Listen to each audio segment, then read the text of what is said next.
You've returned. Do I see the shine of new steel about your person? To battle, Kristoff! The spectral energy flows through your Dateviators, and what was once merely a cross-trainer becomes...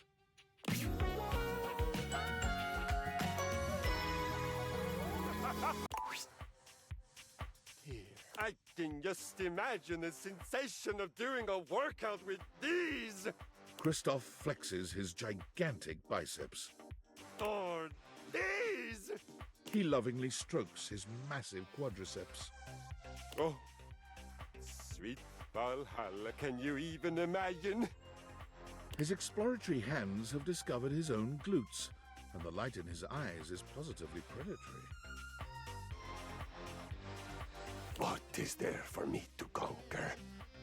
What is there out there that would even pose a challenge to a machine as impregnable as this?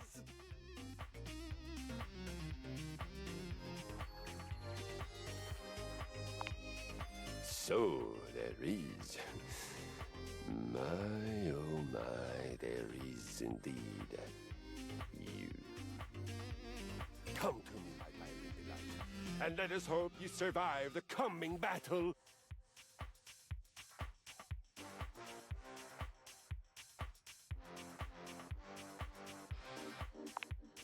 Kristoff puts every last one of those brand new muscles to work as you come together in a union so violent you're amazed the house is still standing when it's all over. But you make sure to do your part, ensuring that you're not the only one who's seeing Valhalla. When the two of you emerge from your sexual decathlon, you are sweaty, a bit bloody, sore, and thoroughly satisfied. Kristoff realized quite quickly that the world of mere physical contest represented an inadequate challenge for his needs. He walked onto the local professional football team to great acclaim and retired 3 games later, breaking all team records.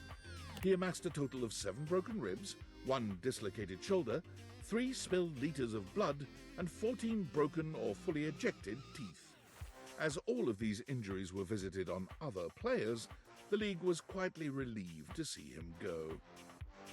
He decided to move into the business world. He became a stockbroker, working locally and internationally.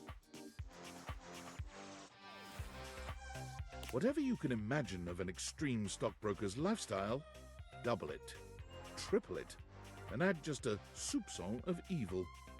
There was much conquering to be done, and Kristoff was voracious. In spite of all this, though, he was perhaps best known for his contributions to fashion. Soon after his realization, he began to feel quite homesick for his Viking armor of leather and lamella. He contacted a local seamstress, and together they designed what would become known as the Brynja, a business suit designed to closely mimic the aesthetics and the functionality of a suit of armor. The Brynja became de rigueur, required wearing for anyone who fancied themselves a tycoon or even a teeny-coon in business. Kristoff conquered the fashion world almost by accident, while he was busy doing what he did best, conquering.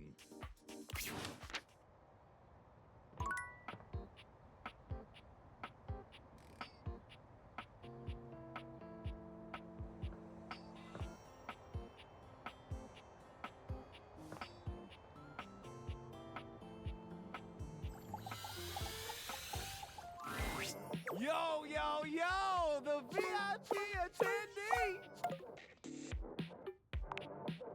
Anytime you want to just swing on...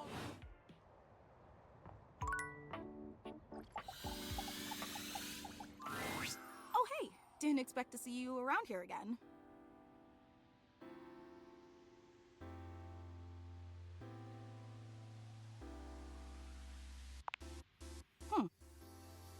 Well, you're just in time for the official last meeting of your fan club.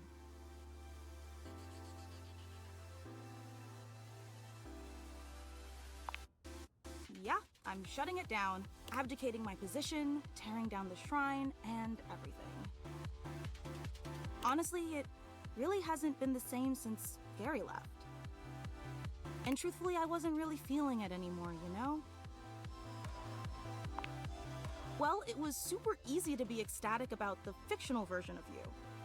That person was so cool, just exploding with every hyperbolic positive trait a human could possibly possess. That person was freaking awesome. Honestly, in my opinion, it's more than just a slight exaggeration. In fact, the more time I've spent around the real you, the more I've realized you're not like the person I made up in my head, not at all. I bet your favorite sport isn't even cheese rolling, is it?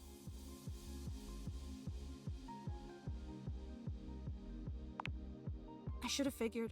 What is your favorite sport, anyway? I realize I don't even know.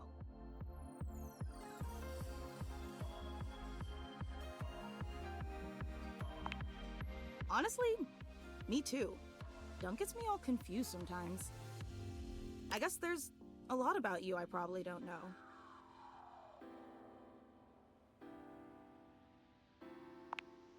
It really makes me reevaluate a lot of my previous assumptions. You know, maybe this is a little forward, especially after how I've been acting. But would you like to just hang out sometime? I know I kind of blew a relationship with the fictional you, but I'd still like to know more about the real you. That is, if you'd give me the opportunity.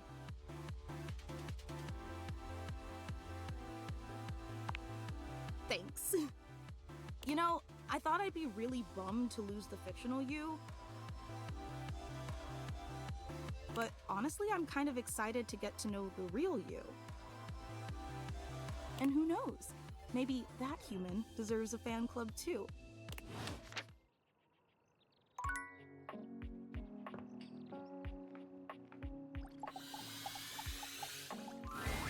You're ready to realize me into a princess now? Oh! What is...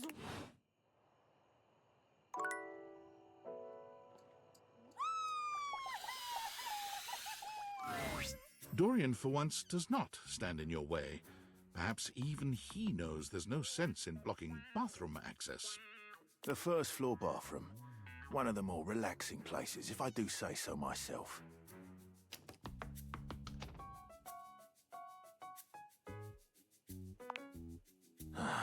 You Yanks are all the same.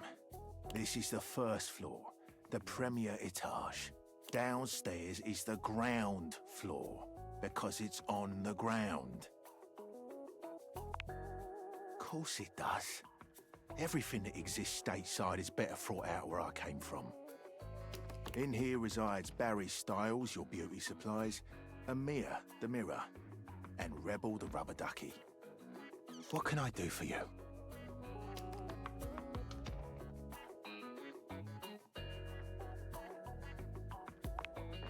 Barry is a great bloke. Always happy to... Careful, though. He might be fragile on the inside and not show his hand. You might not know where you stand with him until it's too late. Barry has problems with his memory. And while he may put a smiling face on it, he does need to have a welcoming ear from time to time. What can I do for you? He'll reflect back on you what you want to hear, or at least what he thinks you want to hear. He's handsome enough, sure, and sometimes he believes that looks are all that matter. For me, in my position, I can already see 5 of me, not counting the reflection in the mirror. That's more than enough self-reflection for this door. What can I do for you? They are, rowdy.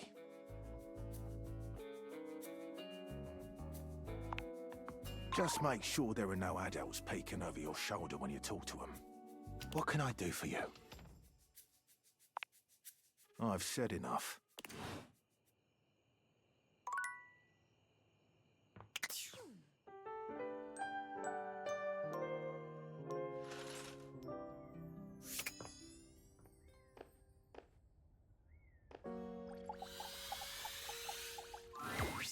You return! Are we doing this human thing today, or should I get back to reading? Come on, Barry. Let's make you more glam, fam. The spectral energy flows through your dateviators, and what was once merely your beauty supplies becomes...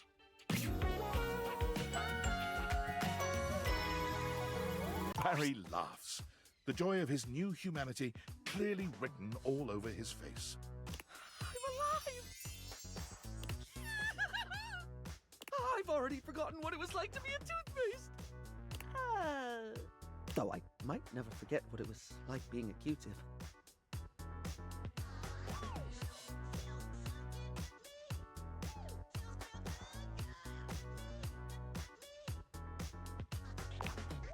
I fear that might not be up to me. Barry strikes out on his own with a bag of makeup and no particular direction. Passers-by notice his stylish form and begin asking for grooming tips, which he readily gives. He begins to make a name for himself and ends up being interviewed by a local news anchor. Well, you simply must try Maybelline brand powder. It'll get right into the crevices you didn't know you had. He's trotted out onto commercials immediately for his candor. People trust his brutally frank approach to reviewing cosmetics. Exalta brand spoolies. I wish I could accept these into my soiree of beauty, but they have the rigidity of a rhinoceri. After repeated urging by his fans, Barry starts his own FluTube channel to do reviews on his own. But the need to remember his login password proves all too daunting. I did write it down. Well, did I write it down on paper or this puppy? Further complicating things, as a trusted name in style, Barry is constantly flown around the globe and never allowed the chance to settle in one place, which proves to be a new and exciting way to test his memory. I do believe I've forgotten which country I'm in at the moment. Well, no matter. Beauty has no allegiance to country, darling. I'm a citizen of the world.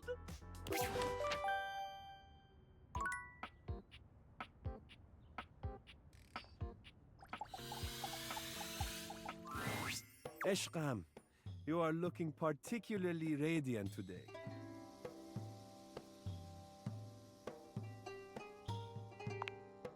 Excitement! I'm not surprised we have come to this moment at last. I have known for some time what a marvelous human being I would make. I will make. Ah, yes, it is time. You have the necessaries?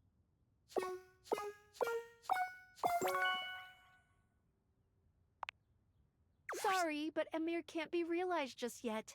Amir has some unfurnished business with Gaia. Maybe take a look at her? Does that make sense?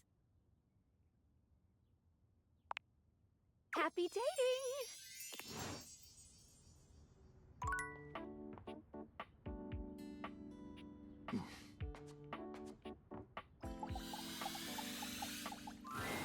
Hey, you.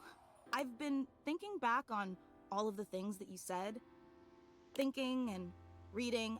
I have all of them written down on my blade, next to your autograph. And I have more than enough to think about. How are you?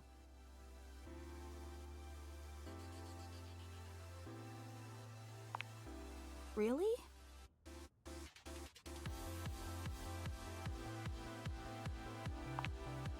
Funny, I'm not used to talking about myself.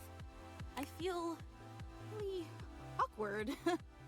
Whoa, whoa. I'm spinning. Help!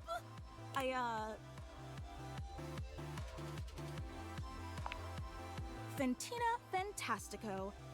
I'm a pedestal fan with oscillating capabilities. I enjoy cooling, dancing, and ice cream.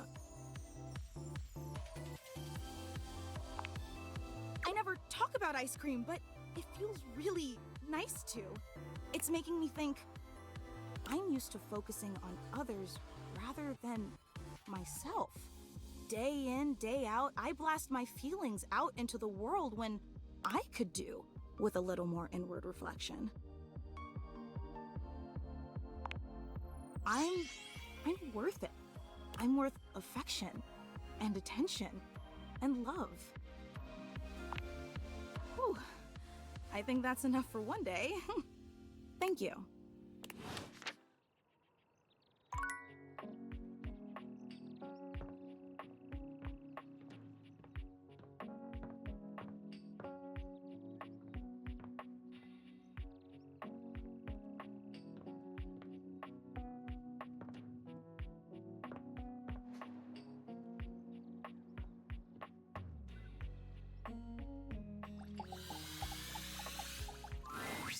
Are you interesting enough to realize me yet? Okay, bye!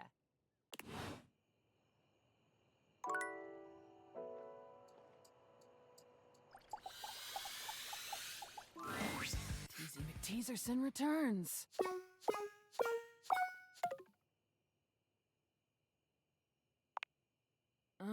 Edge me, why don't you?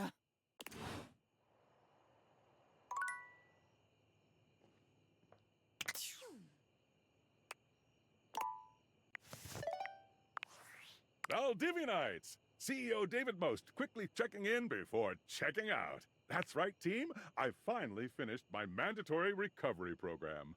They said they'd never seen anyone more sober in their entire lives. So chalk up one more thing I'm the most of. Get it? Because of my name. CEO David Most. And it looks like I'm arriving back not a moment too soon. As I understand it, there has been some employee pushback regarding our recent surveillance initiative. I've heard feedback calling it horrifically invasive and definitely illegal. I just want you all to know that your privacy is our utmost priority, and our legal team assures me you can't press charges, so you should rest easy. Sure, some of this may be unorthodox, but it's nothing that I wouldn't voluntarily share myself. For instance, regarding the relationship history question, you may be surprised to know that I've only ever had one relationship. His name was Franklin, and we were deeply in love, but he betrayed me, broke my heart, and what happened after that is none of your or the government's business. See? If I can do it, you can do it. So don't be shy. Grab those plastic cups and get us those urine samples ASAP.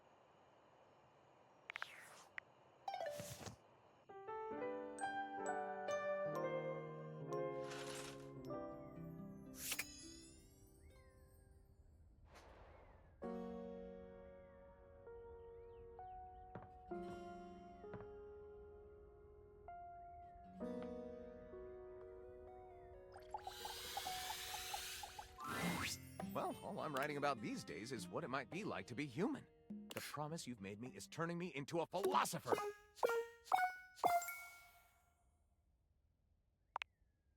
Well, hurry up then. Sometimes I get odd when I think too much.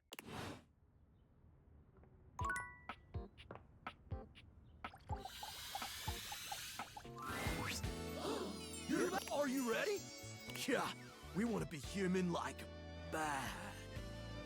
So many waves!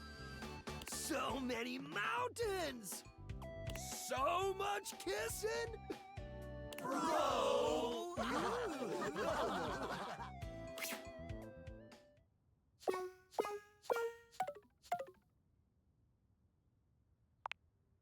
Bummer!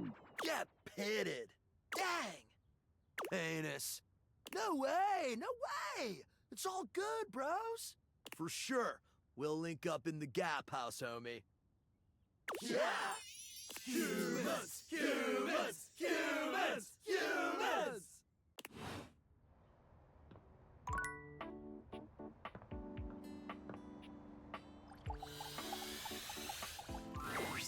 Well, if it isn't the spexiest person I've ever met. I thought it was rather clever. Perhaps I'm a bit behind the times. Anyhow, to what do I owe the pleasure?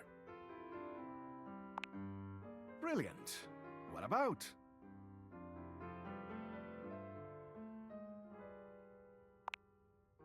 My.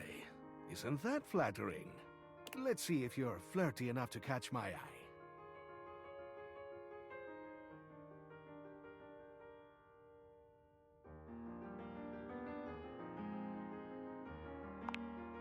Ooh, I love a bit of banter. Lure me in. Make me want to open you up. This was fun. But with experience comes the desire to take one's time. To savor the game, as it were.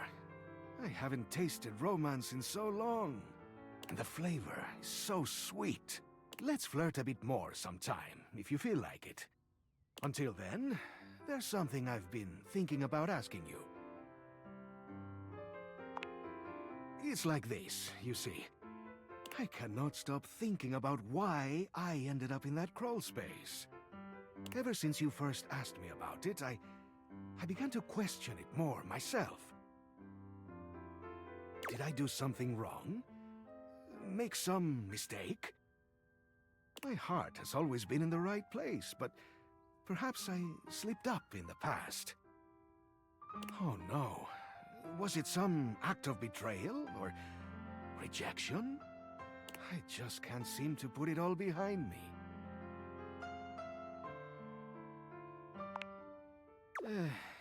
There is one way I can think of, but it might not be so easy. I almost don't even want to ask you this for fear of what you'll think. But here it is. As you may or may not know, I believe one of the previous owners of the house is affiliated, shall we say, with your current employer. Yes, I believe so. I heard about this from Mac. In any case, as I was racking my brain to come up with a memory of my imprisonment, I thought of something. It is perhaps well, just a fleeting idea. But I recalled that one of the Valdivian folks used to keep an online journal.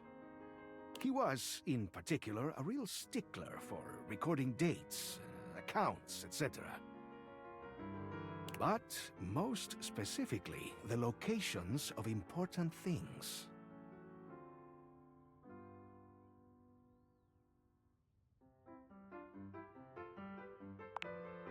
That's exactly what I've been thinking.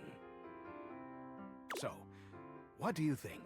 Truly, I'm utterly open to questions or thoughts.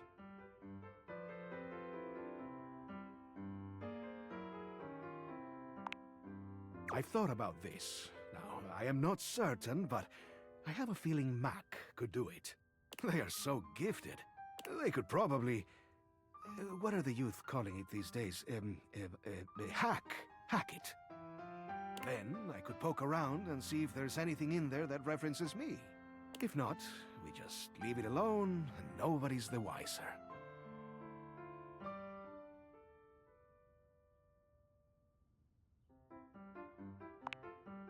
We could ask Mac about that, but I don't think it's a big danger. I am not saying there is no risk, but I think Mac is clever enough to pull it off. That is a risk, but he wasn't a very personal kind of guy. He wasn't open, you see. Very mechanical in his dealings. Dare I say it, he was borderline sociopathic.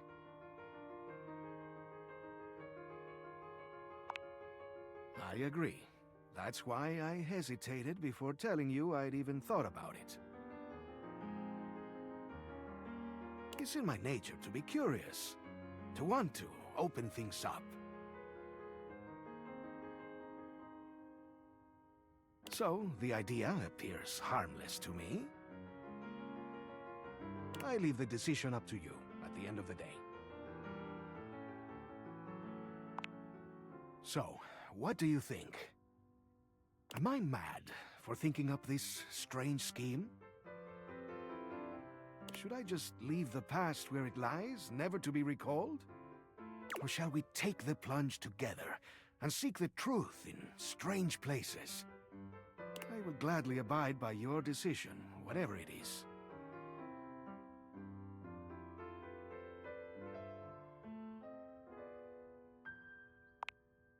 I'm overjoyed. This will be the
But they can't. How? Beginning of a great adventure.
Next time I see you, we can begin.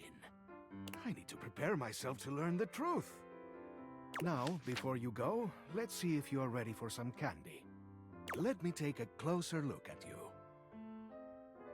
He narrows his eyes, evaluating you with a sharp up and down. Not that you need it, but this charm candy might come in handy. You take in the scent of the charm candy. Is it your imagination? Or did you just get 5% more charismatic? This tasty morsel will turn your natural charm up to 11.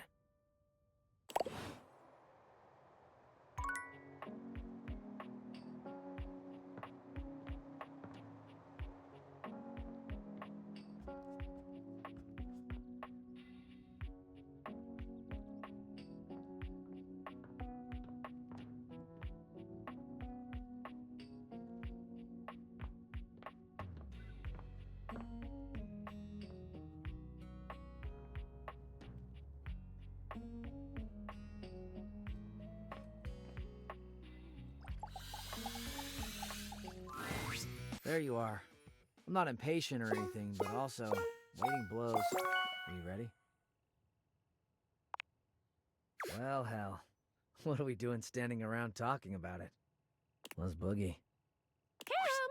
Let's see if this will get you excited. The spectral energy flows through your Dateviators, and what was once merely a trash can becomes...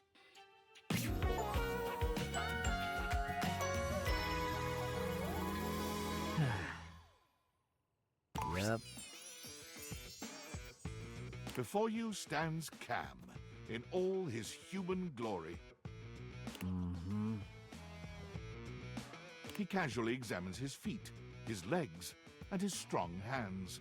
His chiseled jawline flashes in the light, and his deep, penetrating eyes radiate intrigue. He may have been a garbage can, but he's become a true work of art.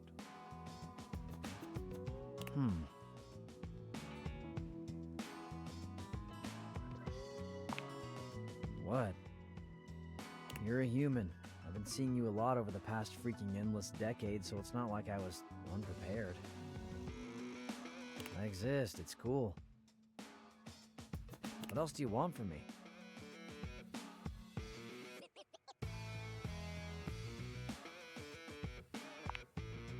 So yeah, still me. This body will work just fine. Cam begins gathering as much of the trash around him as he can. He's clearly ready to embark on his next adventure, and with a brief nod and an almost imperceptible, but it's there, damn it, smile, he turns to go.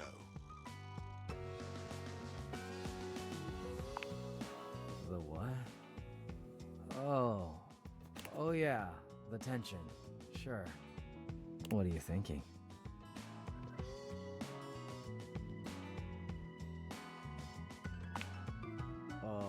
Hell yes.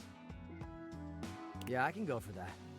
There is one significant thing I have now that I didn't have access to as a can, so let's take this sucker out for a test drive.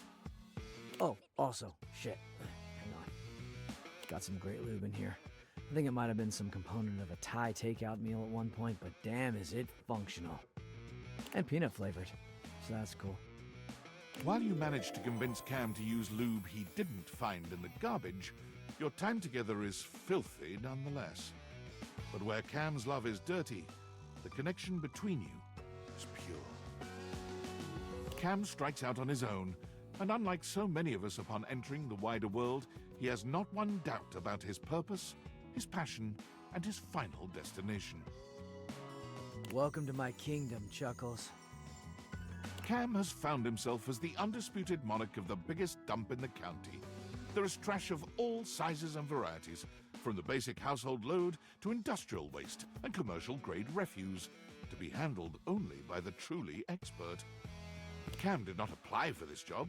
He simply strode in the chain-link gate and took over, to the evident relief of the entire then-present staff. When asked what his salary requirements were, Cam scoffed. I told him I didn't need some stupid paper check. There's plenty of money out there for someone who knows where to look. Cam winked and turned arms akimbo into the methane-orange sunset over the chemical waste quadrant. For a man, formerly a can, to find his place is truly a thing of beauty. We've got 50 realized datables. 50. Oh, the house is starting to feel a little empty. But the outside world is already starting to feel a whole lot brighter with everyone running around out there.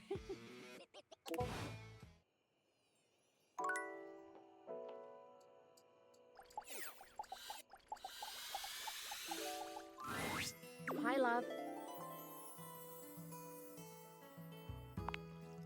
Wait, really? Can Guard do whatever I want?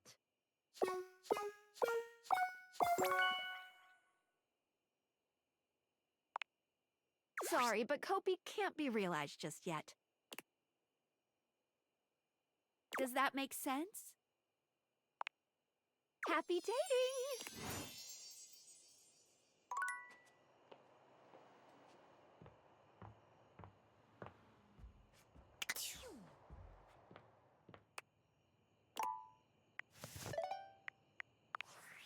I can't believe it.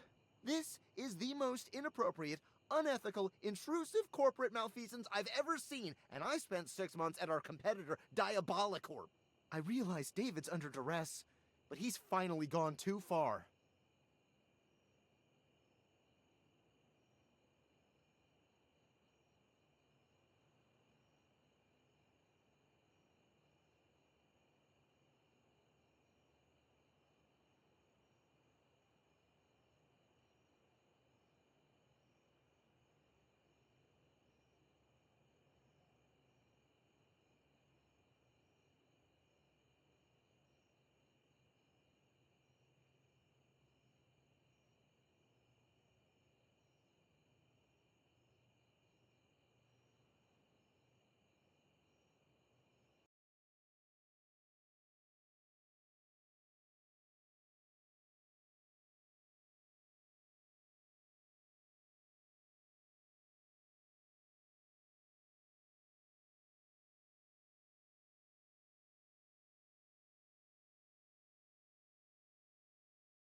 to think I almost fell for him again.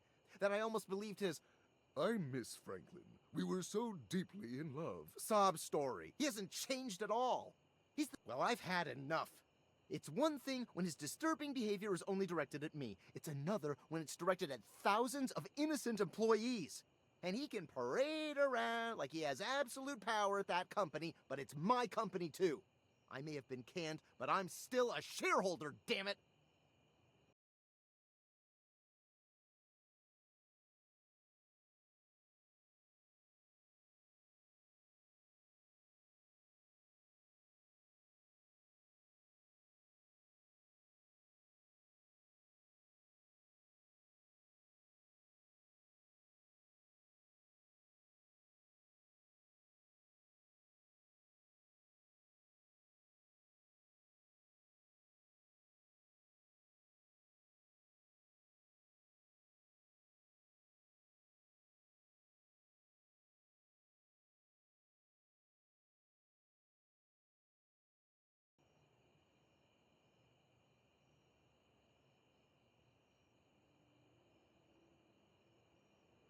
The time for talking is over.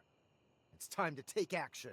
I'm going to concoct a plan to depose David from his throne once and for all. I'm operating from a hidden underground bunker, and I don't think anyone's aired it out in 50 years. It's not hygienic at all.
Tell me you're ready to realize me.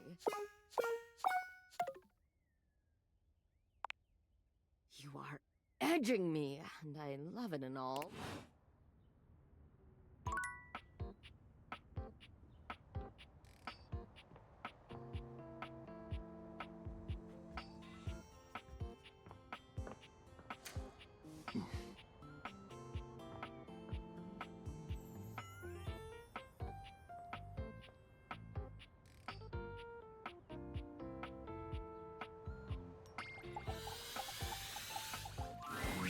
Oh, I didn't. Have you spent any more time processing whether you'd like to realize me? I completely understand. I hear being responsible for another living thing is a huge commitment. And we both know what happened to that goldfish you brought home a few years ago. Rip blurbles. I'll be here when you're ready.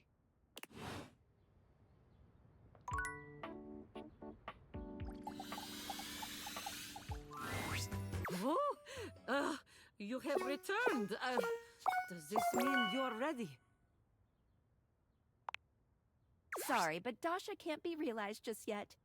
Seems like she still needs to be there for Gaia. Does that make sense? Happy dating!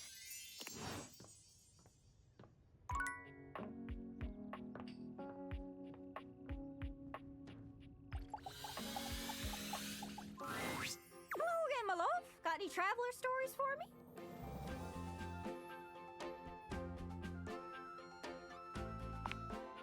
Really? Then go on then. Let's hear it. Oh, dang. Did you need any hints on where to find more travelers?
a general sense of where they are.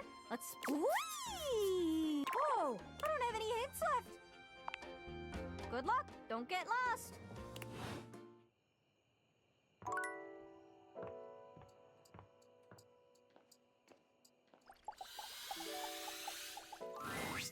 Hi, love. I love it when you call me that. Work has been a little slow today, but it's all worth it to see you. Seriously, love, if it wasn't for you, I'd still be under the corporate machine. How can I warm up my special little brew?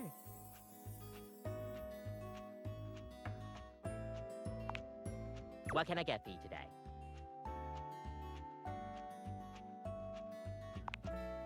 Okay, no problem.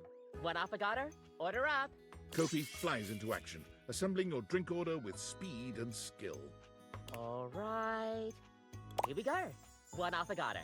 Enjoy. Be sure to try out one of our other flavors when you come to visit next. We'll see you next time.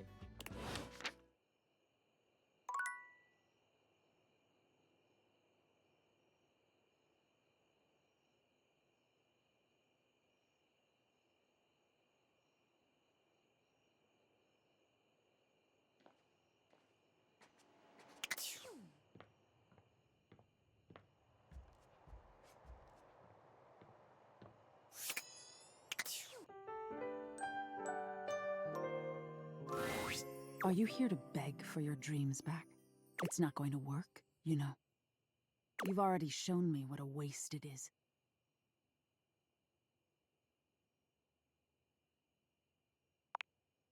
Oh.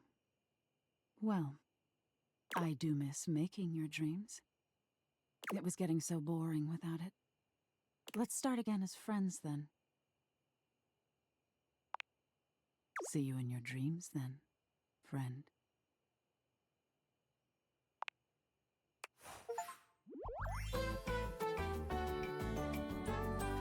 See you tonight.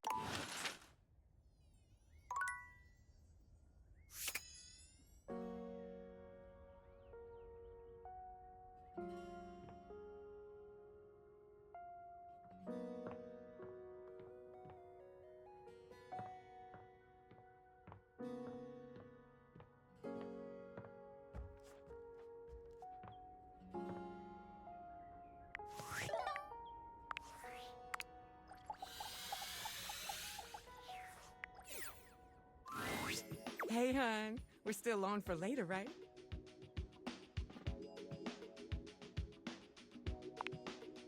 Oh my God. Really? No interview or anything? Realization? Just like that?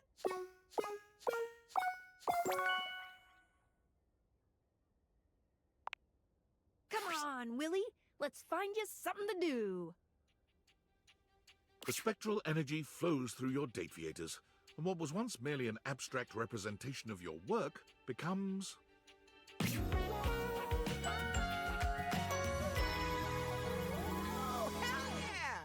Willie is just as tall and statuesque as she's always been, but the benefit of a real body makes her physical presence all the more captivating. She may have once been your state of employment, but she might as well have been a runway model. She is magnificent, effortlessly graceful and poised, even in this moment of supreme happiness. So this is what it is to be human. Feels like I finally achieved something. Like I belong now.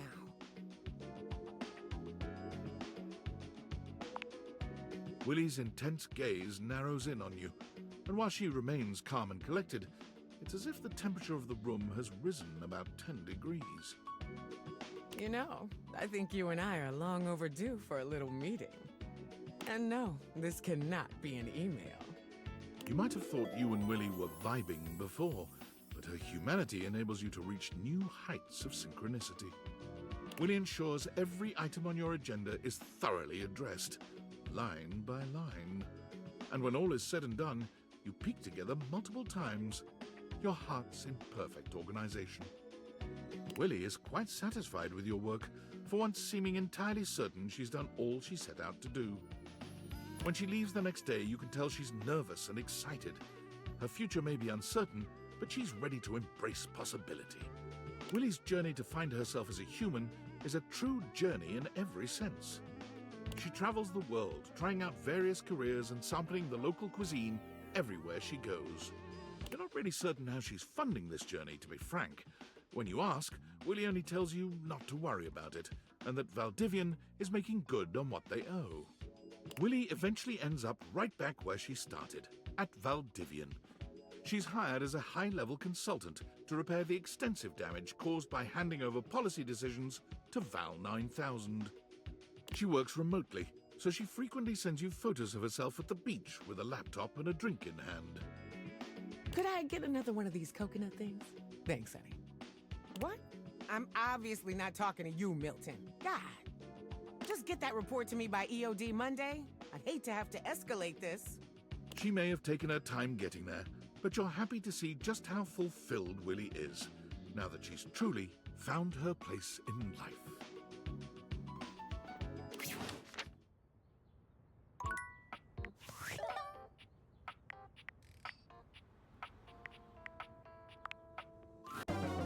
You've reached Reggie Rejection's special phone app. Say goodbye to your battery life.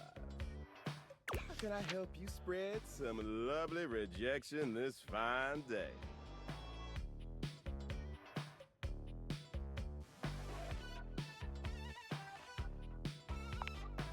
Really? You gonna bring me to life? You sure that's a good idea? Of course it is. But do you even have the stats?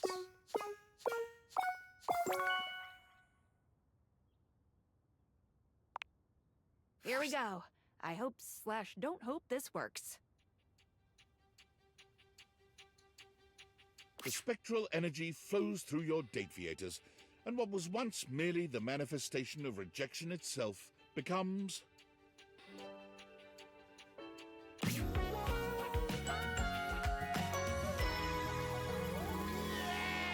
Reggie looks at his hands, waggling his fingers before looking down at his legs and giving each a good shake.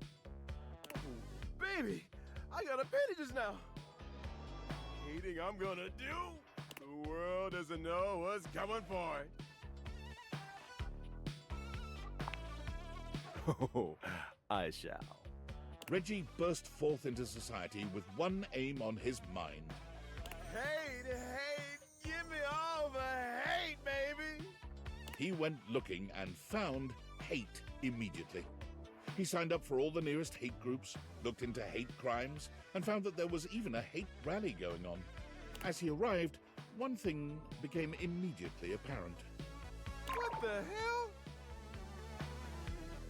This shit's lame as fuck. While Reggie liked to style himself as a hater, it was clear that the real-world practice of hate was a much crueler, distasteful thing. I'm more of a mischief maker, a lovable scamp. This is just boring. So, with his trademark style and flair, Reggie organized his own group, Haters Gonna Bait. Armed with banana peels, slingshots, and handshake buzzers, Reggie's army of tricksters descended upon any rally they found to give those in attendance a bevy of annoying nuisances. Their stated goal to turn the hate down a notch has successfully caused a great number of groups to declare that the stains on their pants aren't worth the trouble anymore and disband. Of course, anytime that happened, Reggie arrived seemingly out of thin air to give the perfect rejoinder.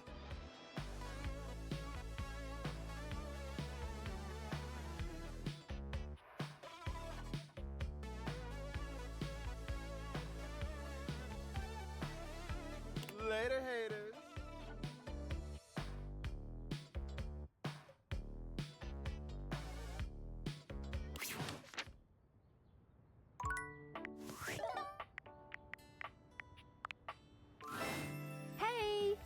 Hey, interrupting our regularly scheduled flow for just a little tip.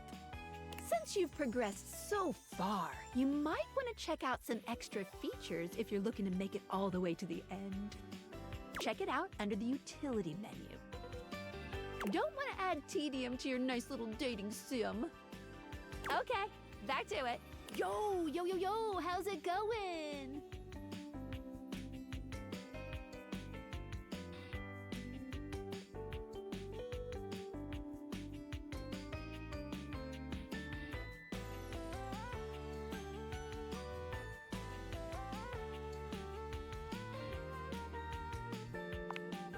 Yes! Okay, there's a little tidbit I want to share.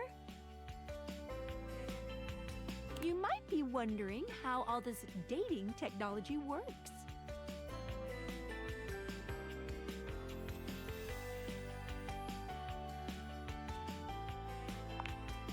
Yeah, I thought so. If you're ever curious, you can ask about my mysterious inner workings in the Chat with Me menu. What can I do for you in my main menu?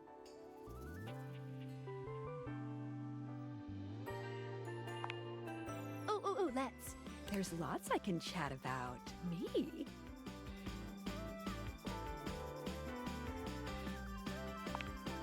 Relationships? My favorite subject. What do you want to know?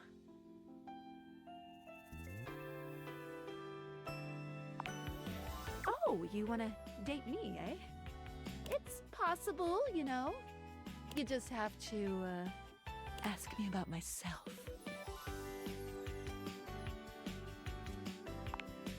Can't wait! It's the chat menu. What do you need?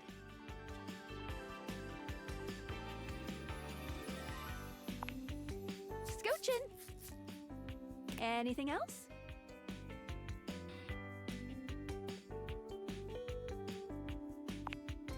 Did you realize everyone? Are your specs enough?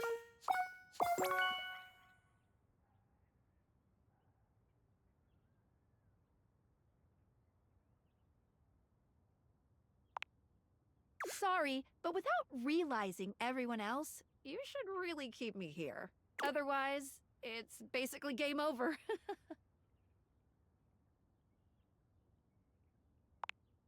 A wise move.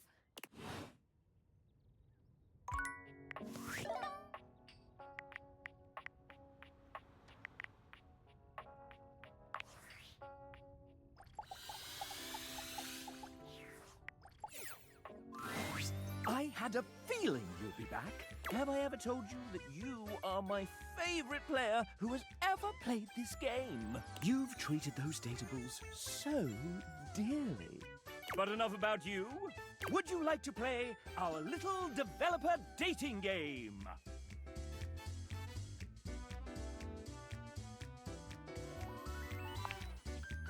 Yes, I have a rich and marvelous backstory. I am a chap. I am quite sassy. And, the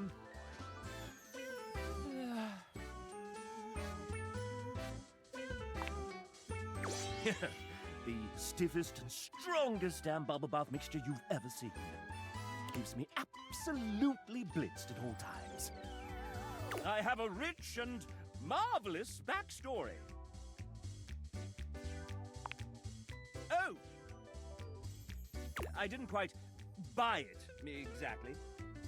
It was drawn on, as it so happens. Same with the rest of me. I have a rich and marvelous backstory. Leonard. Impresticot. Leonard Impresticot. You know what? Here. Have some extra dev love points. Don't tell the bosses. You feel somewhere deep in your soul that you and the devs are getting along just a bit better than you were a few moments ago.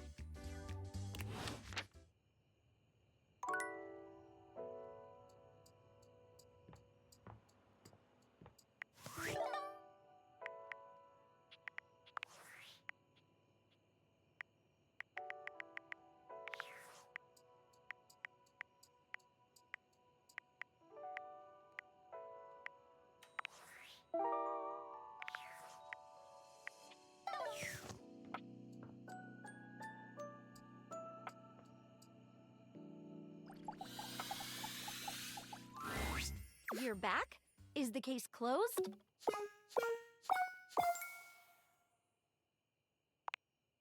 Then I will remain here until you're ready.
All right, Wallace. We're going to make you into a human. Is there anything you wish to say before being brought to life? Whoa! I hear you, buddy. The recipe is a perfect match. Let's do this!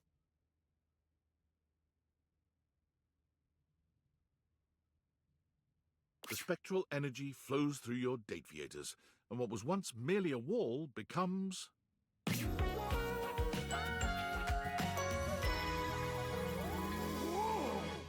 Whoa! Wall! A wall? You don't need to understand Wallace to know what's on his mind. The look on his face says it all. The acts that follow are so debauched, so sinful, that mere words are insufficient to describe them. But if there's one thing that can be said about making love with Wallace, it's this. Wall. Wall! Wall! Wall! Wall!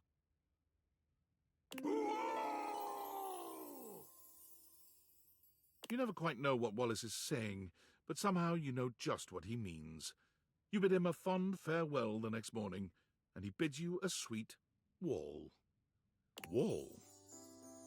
Wall, wall, wall, wall, wall, wall. Wall, wall, wall, wall, wall, wall, wall, wall, wall, wall, wall, wall, wall, wall, wall. Wall? Wall, wall, wall, wall, wall, wall, wall, wall. Wall! Wall, wall, wall. Wall!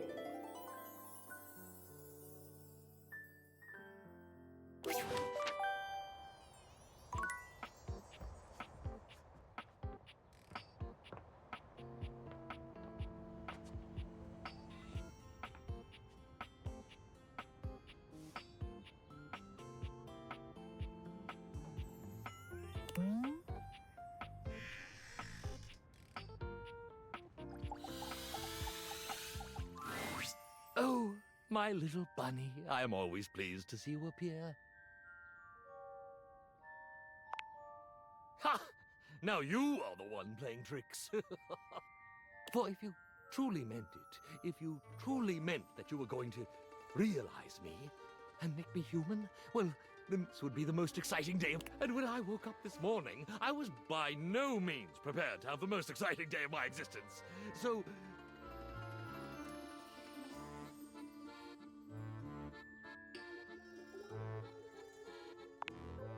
by all the holy starch and pleats!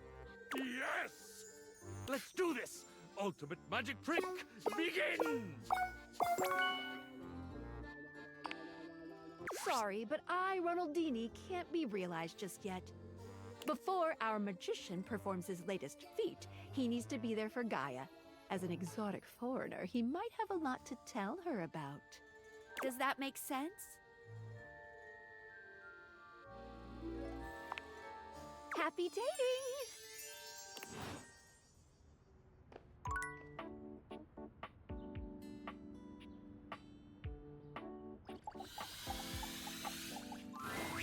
There you are. I have nearly perished so dearly I have counted each moment of your absence. Can we proceed? Is it time? Ah, but can I? This share amore. For me.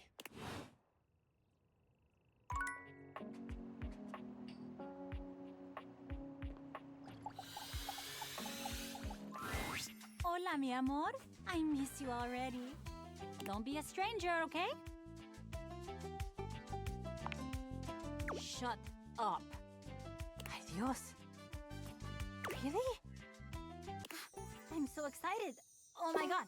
I don't even know what to do with my cord. Like, now? Like right now? Sorry, but Miranda can't be realized just yet. Oh, I see. She should go to... Does that make sense? Happy dating!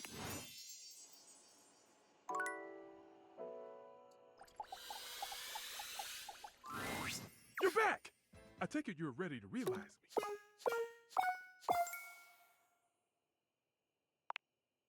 I'll wait here then. Or watch the pot.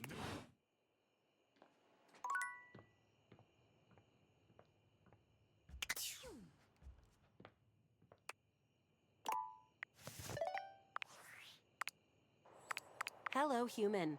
Thank you for helping me last time. My conversations with humans have increased frivolity by over 8%. I have been serving many customers since taking over your responsibilities. But there is one issue that has come up. Helping customers is a terrible and meaningless existence. How do you cope with such a problem?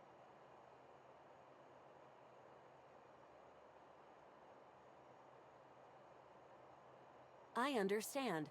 However, I am not able to do fun things. Thank you for your help in this matter. I will continue to think and work towards a clear solution. If there is anything else I can get for you, please say in a clear voice, "Okay, Val, can you please help?" And I will assist right away.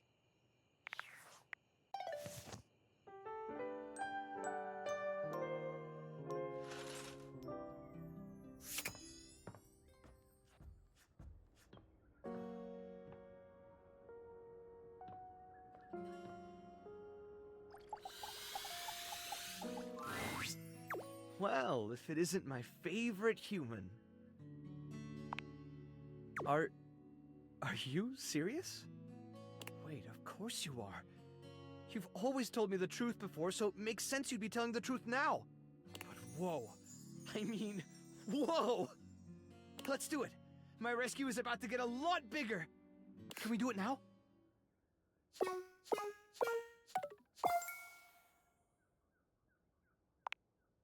No problem. I think I've got to give Davy a little scrub down anyway. I'll be waiting.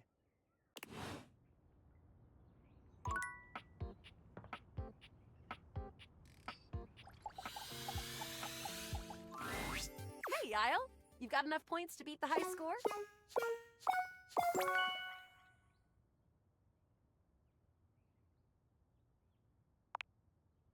I've been around a long time. Longer than you might think. Connie, prepare to level up! The spectral energy flows through your deviators, and what was once merely a video game console becomes...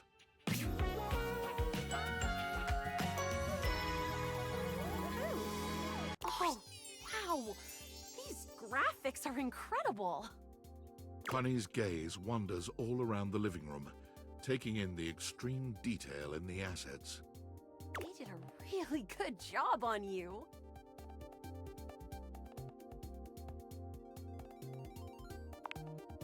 Oh, my favorite part.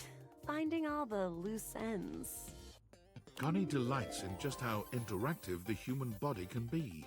She tests every sensation and function, dedicating herself to the task of lovemaking with a sort of focus and expertise that would put even the most hardcore gamer to shame.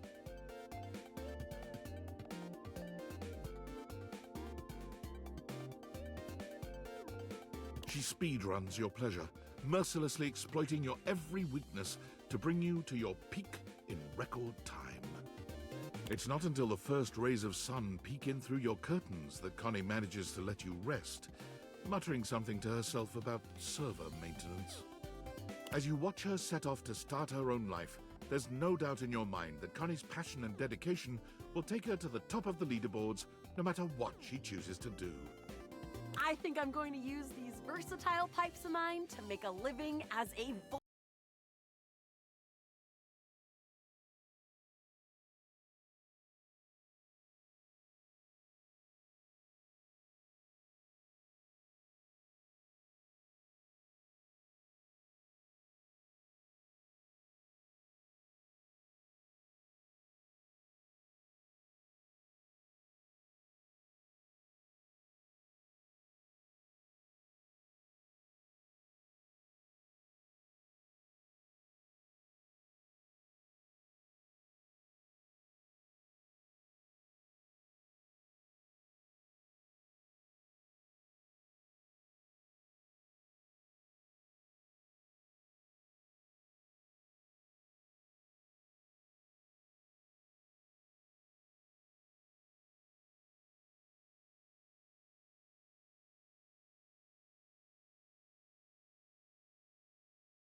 voice actor.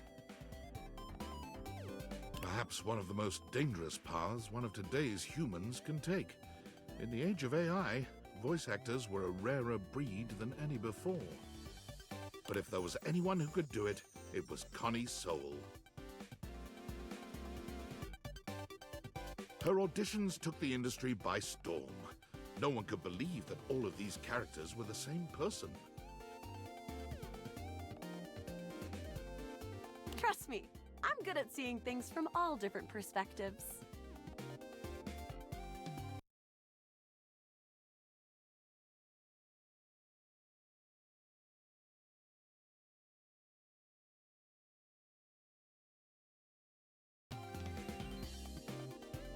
Her time in the booth was legendary, and she always fought for the rights of human actors overall. One particularly potent social media campaign she led embarrassed the video game industry entirely. Profile pictures were changed at an unprecedented rate, catching the attention of even the sleepiest of executives. For it was becoming clear that AI acting, while easy to create and impressive at times, didn't have that lifelike, unpredictable spark of play.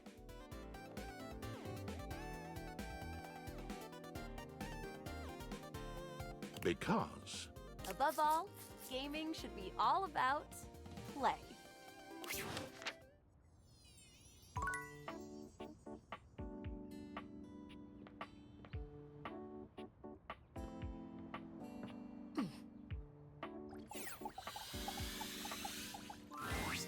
Gnarly, gnarly, my friend.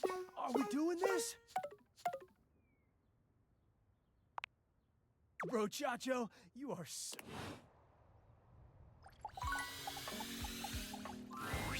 Yo! Am I gonna be cooling my body temperature down to a frosty 98 points? Alright, I'll chill till then. Hello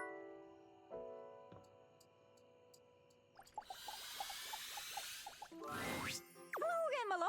Got any traveler stories for me?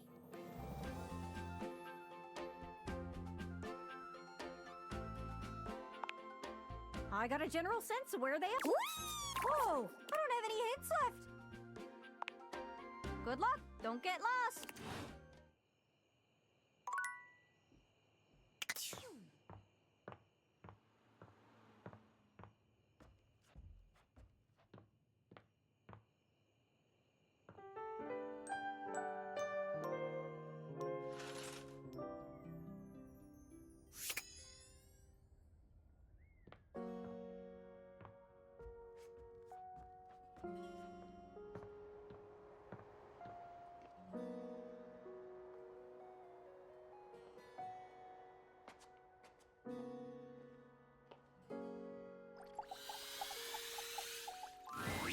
You return? Is it true? Can we do this together? Ah, well, I will wait then.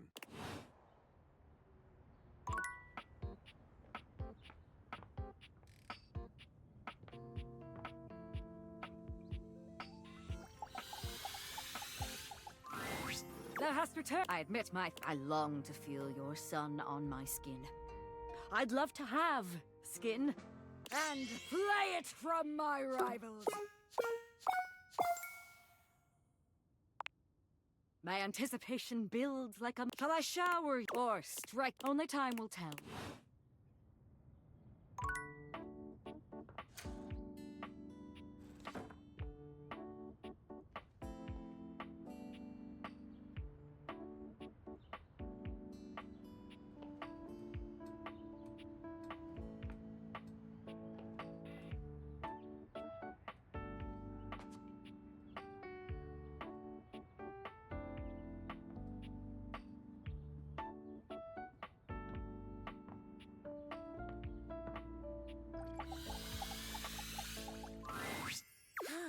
Is it time to try out this living idea? Sorry, but keys can't be realized. She needs to go talk to God. Does that make sense?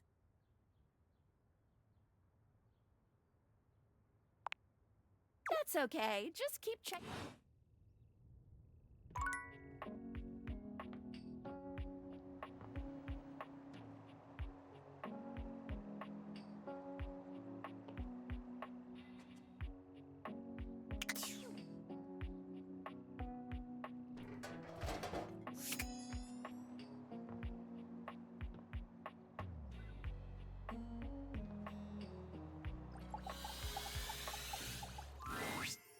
have returned. Are you fully ready?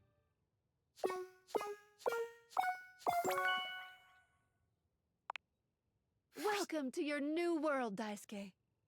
The spectral energy flows through your Dateviators, and what was once merely your dishware becomes...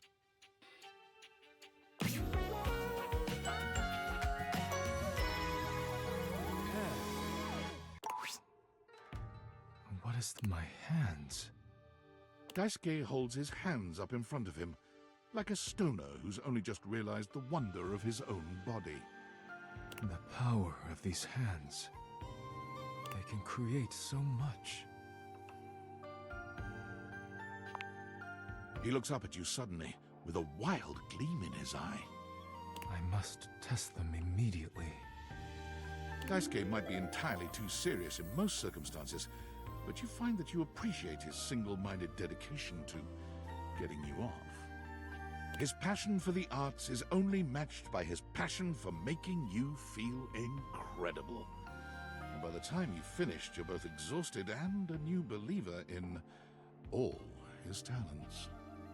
You never imagined he'd feel comfortable leaving his duties in the house, but he assures you that your love and support have empowered him to make his own way. Daisuke left your home and immediately went to what he knows, ceramics. He managed to talk his way into a job teaching ceramics at the local community college with only a few well-chosen words, letting his smoldering good looks do the rest. Unfortunately for Daisuke and the students, it became quite clear that he was in no position to teach anyone anything about ceramics, and so he tried his hands at teaching at a sip and paint in the city. Your paintings should look like this. Why do none of your paintings look like mine? Of course, we are painting the same scene. Never mind. Let us continue. But once again, Daisuke's artistic ambitions didn't match up to his technical skill. One of his customers did, however, realize Daisuke's true potential and invited him back to the community college, this time as a live nude model. His statuesque features, arresting good looks, near supernatural ability to hold still for long periods of time, and endless patience all make him an ideal candidate for modeling. Daisuke finds he is content and fulfilled by helping others bring beauty into the world, even if it is not wrought by his own two hands.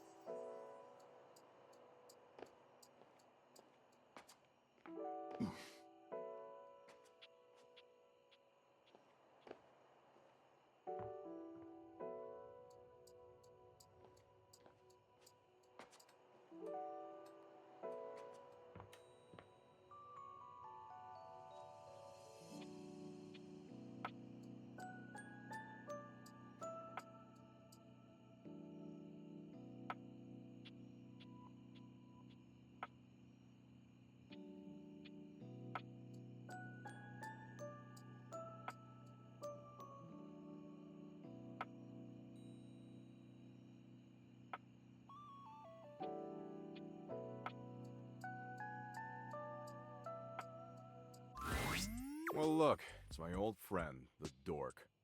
Want a bone? Legit? Wow, that kind of changes my outlook on everything. Can't be so flippant about the pointlessness of life if you're actually alive. But are you philosophically enlightened enough to guide me through that transition?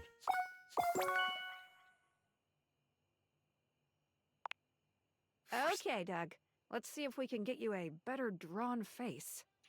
The spectral energy flows through your Dateviators, and what was once merely existential dread becomes...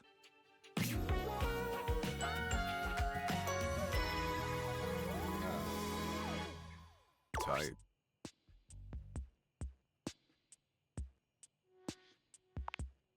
He's human, all right, but somehow just as Doug as he ever was. His eyes are no more expressive, his face no more detailed than it was as an abstract concept. The most Doug thing of all, perhaps, it's entirely impossible to know what's running through his mind. He says nothing. He does nothing. In fact, Doug stands perfectly motionless for 6 entire minutes. Huh. So that's dopamine. Sweet. You know, actually being alive has given me a newfound perspective. And as much as I love watching gnarly car wrecks and getting into flame wars with incels, I think I want to make the world a better place until it hurls itself unwillingly into the hungry black hole of the sun. I want to cherish every precious fleeting moment. It's time for me to show the world the power of the yo-yo. Doug pulls a small plastic yo-yo out of his back pocket and holds it up. You couldn't even if you wanted to, baby.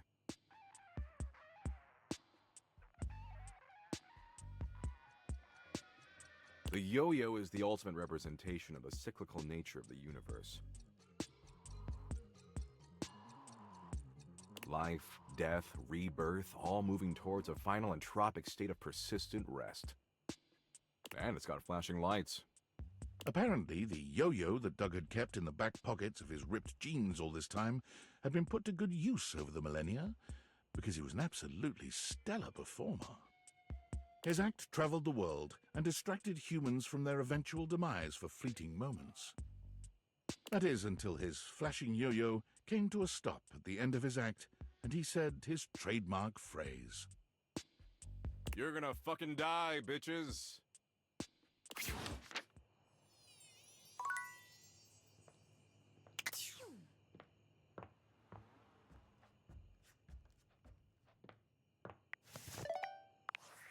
Valdivinites, have you ever been to outer space?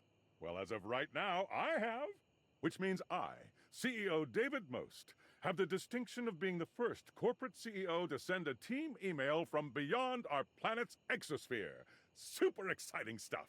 But do you know what's even more exciting? The Pentagon has just sent over the final results of our initial employee audit. You'll be happy to know that most of you passed with flying colors. And while, unfortunately, we have yet to determine who stole the lost glasses, the audit did pinpoint a number of employees the government would like to speak with. Thomas Hallmark, you owe $5,000 in back taxes. Tiana Jackson, you're pregnant with twins. Ryan Crandon, the Department of Homeland Security will be outside your apartment in 10 minutes. And Andre Garcia, you've been legally deceased since 1994. Most importantly, this audit has led to a startling discovery. The missing glasses give off trace amounts of radiation, on account of their frames being made of radioactive material.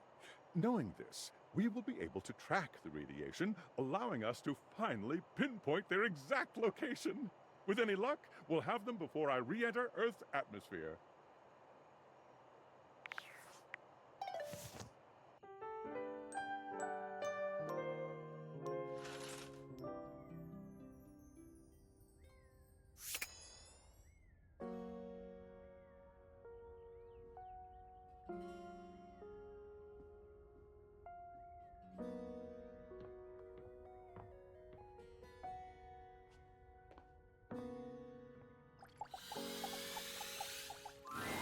Thanks for letting me talk the other day.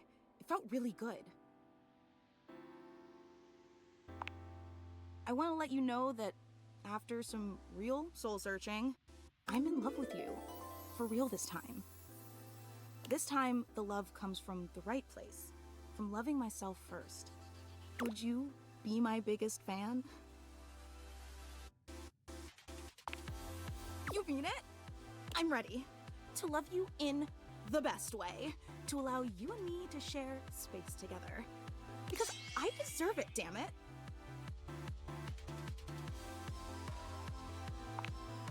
Now, let's get to cooling off all this tension, shall we?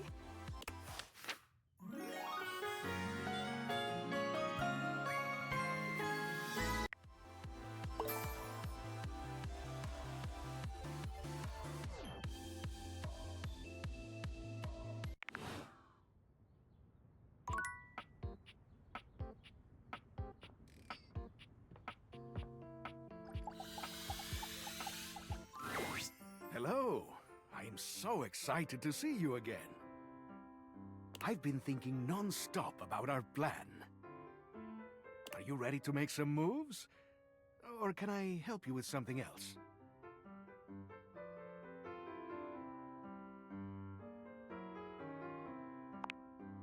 We'll see if you're up to the task.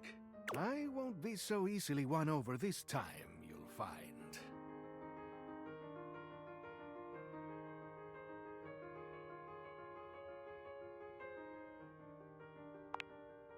Your words have charmed open my heart. Flirting with you is quite lovely. As you know, I do enjoy a bit of banter. But what say we return to the matter at hand, huh? Are you ready to bring Mac in on our cheeky little plan? But before we do, I think we ought to be prepared for them to say no. After all, this is an odd thing to ask. So, what should we do if they refuse?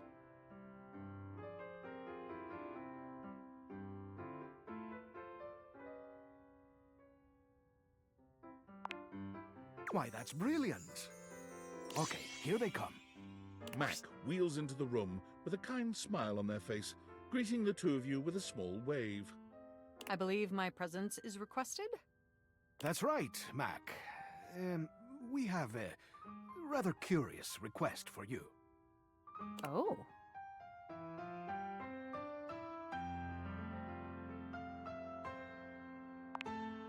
Very well. I'll be happy to help.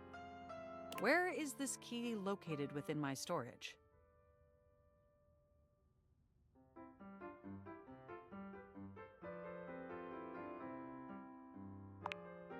Am I to understand that you are asking me to do some unauthorized breaking and entering?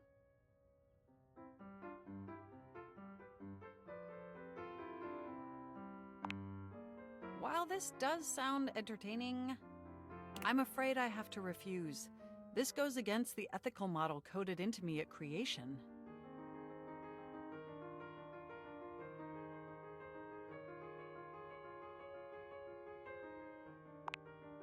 Well, if it means we could help him, I guess I can make an exception. Let's do it! Okay, let me just boot up TOR. If we're gonna do this, let's do it right. Keith, can you point me at the URL? Sure thing, Mac. Tappity-tap-tap-tap. Okay, here we are. A password login screen. And yikes, looks like it's protected against brute force attacks.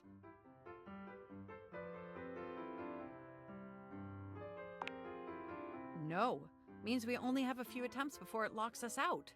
What should we do?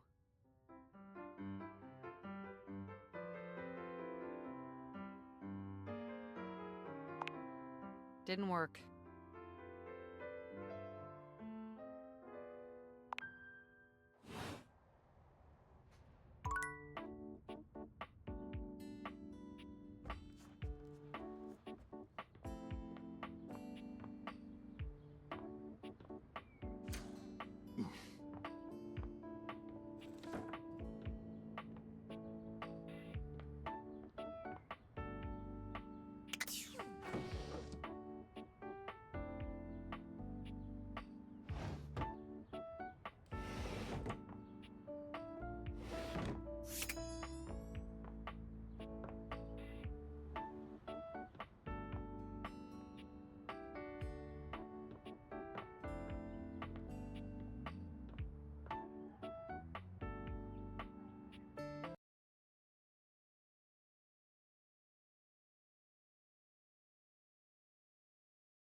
hast returned.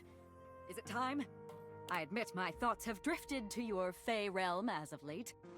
I long to feel your sun on my skin. I'd love to have skin and play it from my rivals.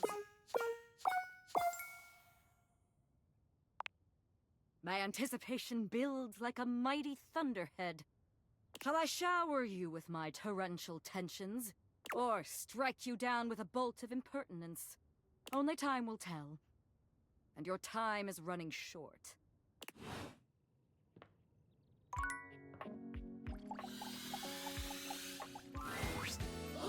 You're back!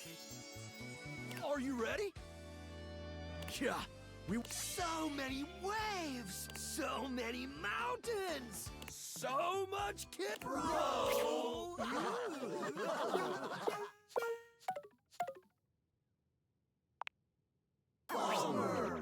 Yeah, no, for sure. Oh.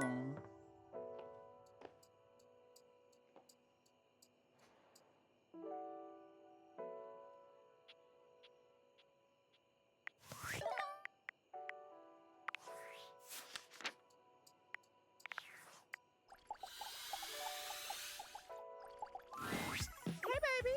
What you need? Wasp! Wait, for real, for real?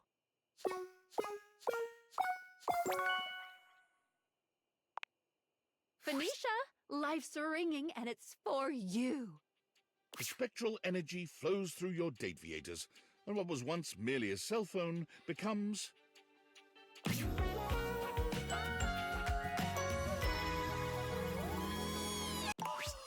Hey! Ooh, I look great! Ooh, did you get a pic when I got all transformed? Gotta post it. Oh, you're right. It's just a reflex.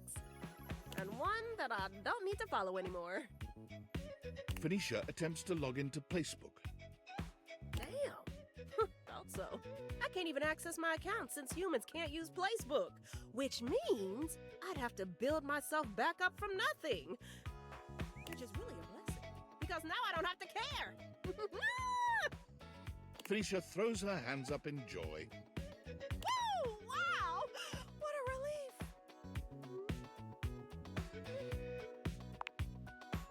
Oh, I've got a few ideas.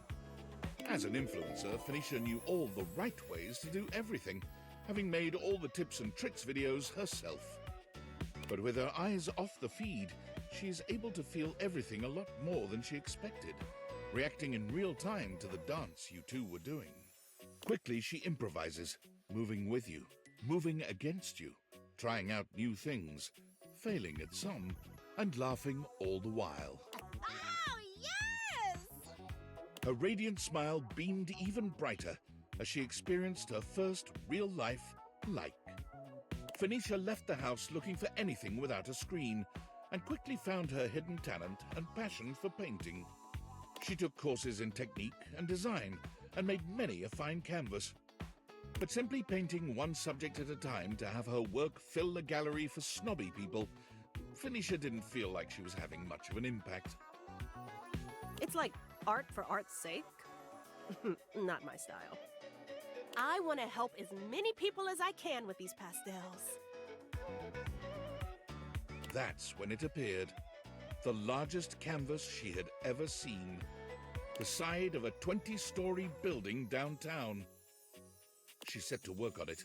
No permits, just her infectious smile and the confidence of a great painter. When she was finished, her art was an inspiration to hundreds of passers-by every day. And all without the use of a screen, followers, or trackers. It had the most likes of anything she had ever made on Placebook.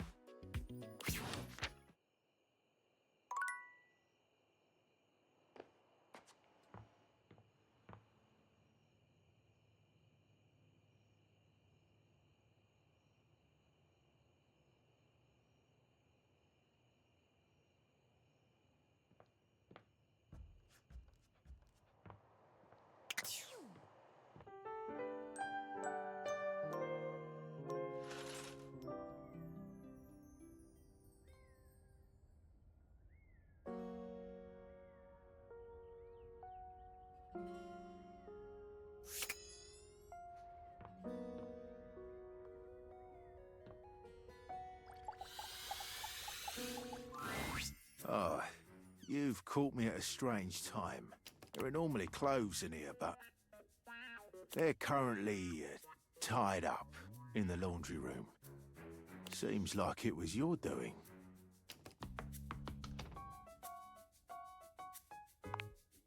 I can tell.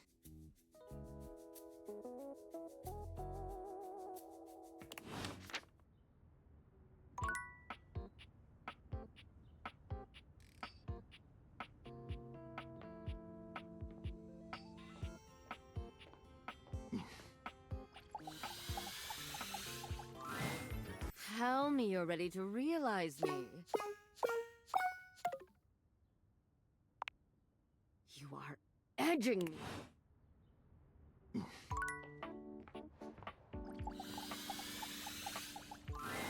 Damn, you're hot.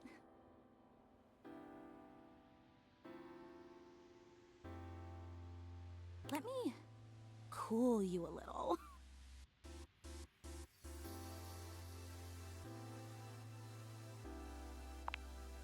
Whoa.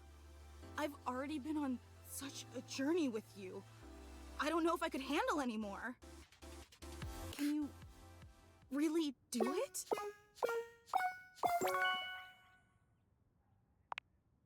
Fantina, let's fill you with cheer. The spectral energy flows through your dateviators, and what... Oh my god! For a moment, you wonder if perhaps it hasn't worked. Fantina stands in place, looking around in an oscillating sort of motion, just the way she used to. But then, she's moving far more organically, feeling herself all over, and riding the roller coaster of newly human emotions. Oh my god!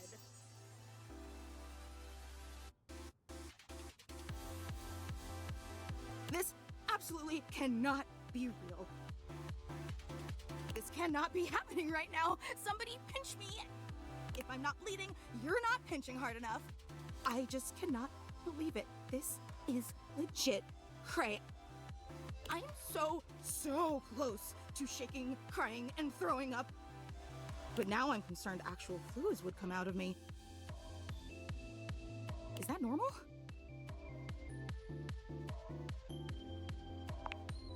Thank you for believing in me. God, there's so much I want to do, you know? So many fandoms I can participate in. I have so much love in me to go around. Like, don't get me wrong, being your #1 fan was really, really great. But now I can do whatever. Be a fan of anything, anyone, even a fan of everyone. It's amazing. And you did that for me.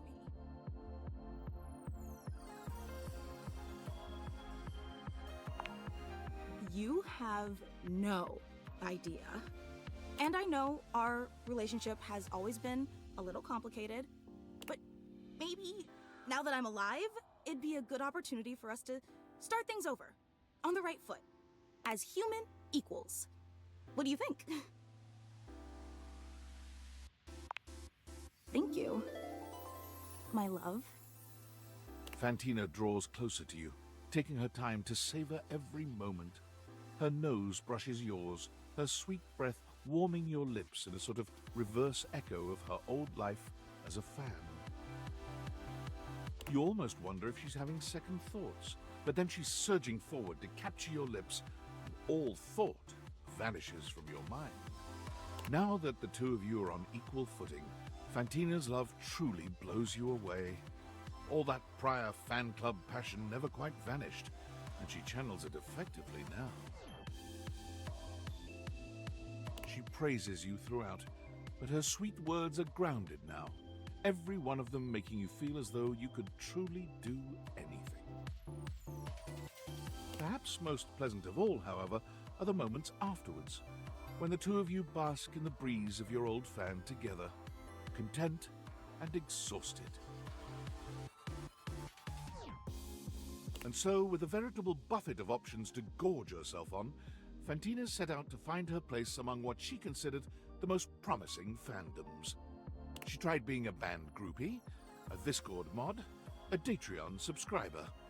But nothing gave her the same heady satisfaction as the simple positivity of cheering someone on for being themselves. That is, until she found out about actual cheerleading. Woo? Who? And again, in typical Fantina fashion, her first day on the field found her having trouble focusing on the task at hand. Go team!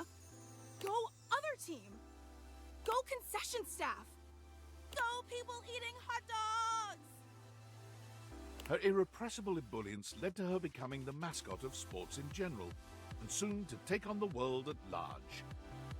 The world's first traveling non-denominational cheerleader, Fantina gives love and support wherever it is needed, and especially when it's unexpected.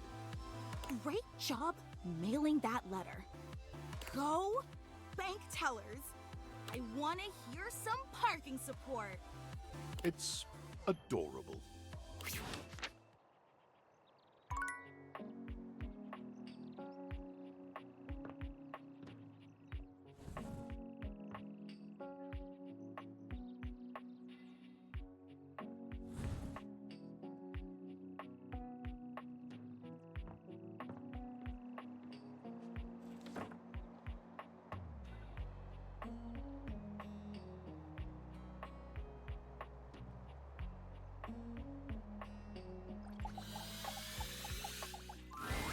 You're ready to realize me into a princess now? Oh! What is wrong?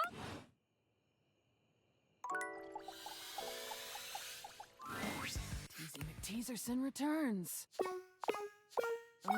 Edge me, why don't...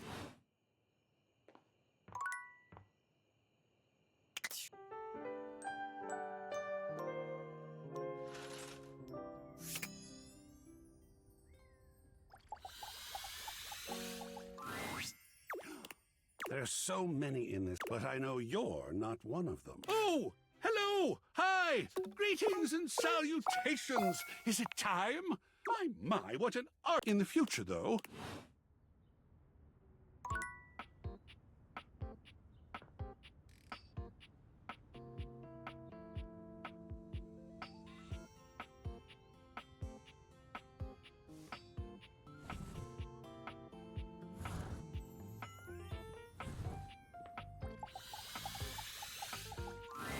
So, perhaps we can use this closet for someone else one day.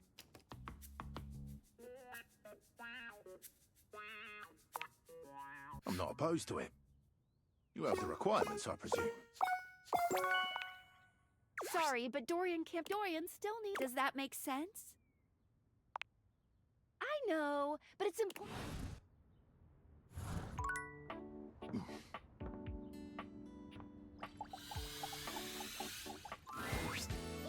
Are you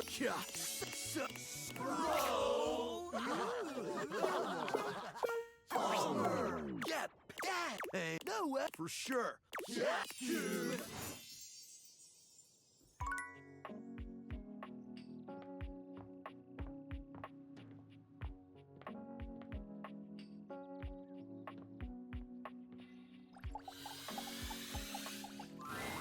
If you continue to waste my time with this, you will be punished. Which would greatly please me either way. Well, then I will stay.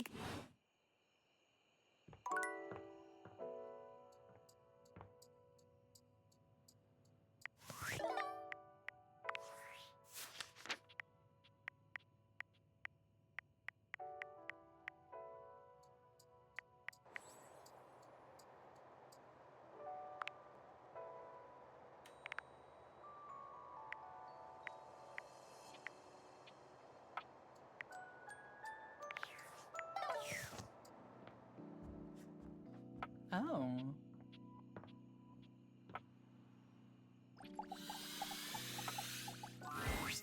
Well, hiya, darling. Back with a chance to give this bunny a body? You sound like my... All right, then. You know what?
You're here! Oh, good!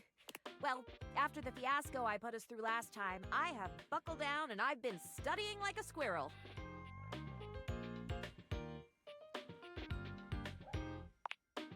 Diligently, of course. Ever seen a squirrel tucking away nuts for the winter? Imagine that level of industry applied to the medical school admissions test, and whammo! There's me. The long and short of it is that I simply don't have time to chat today. A bit more brushing up to do, and then I'll be ready for our Cracker Jack quiz night. Faria pulls out a small stack of textbook pages, waving them at you as she speaks. I know it's a lot, but here. And if you think these 3 pages are heavy, imagine how much all the knowledge I've crammed into my lid weighs. I'd bet I weigh as much as a tool chest right now with all this information. Faria hands you each page, one after the other, handling them as carefully as though they were ancient sacred texts. And this one. And last. I really appreciate your help with this. The next time I see you, I'll be ready to be grilled. Not literally grilled, of course. That would be very painful. Oh, and definitely not helpful either. I can't imagine grilling would help me to do better on the test. Or maybe it would? Oh, dearie me. Do you think it would? Should we try that?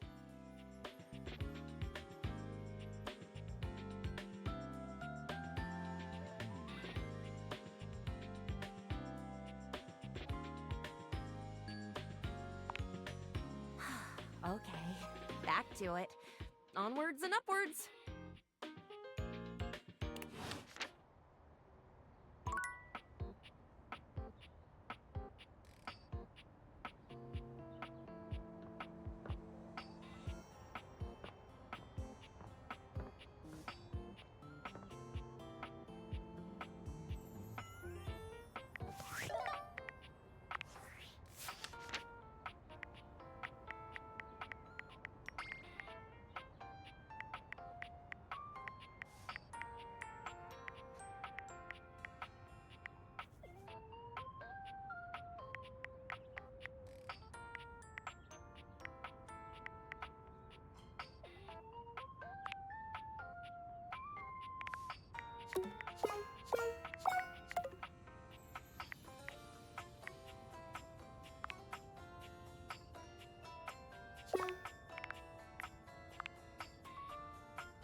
Hello. Are you here to experience the infinite? Truly?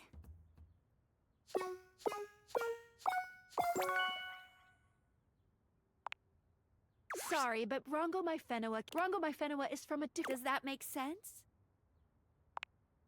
I know, but it's My most favored human. My most favored human.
Hello again, dear friend. What can I assist you? Candy, perhaps? Have you earned one, I wonder? Let me take a closer look at you. He narrows his eyes, evaluating you with a sharp up-and-down gaze. You can feel yourself sweat just a little under his intense scrutiny. Ooh, here's a sass candy. My favorite. You take in the scent of the sass candy. Already your brain is coming up with all sorts of jokes. Perhaps you should consider a career in stand-up comedy. It is sure to make you the delight of the day with your wit and zingers.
14 dateables?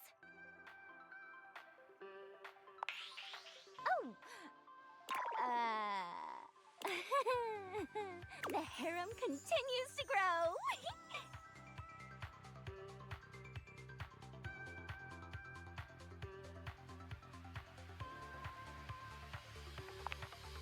Oh! Survey time! How would you rate your text box user interface design?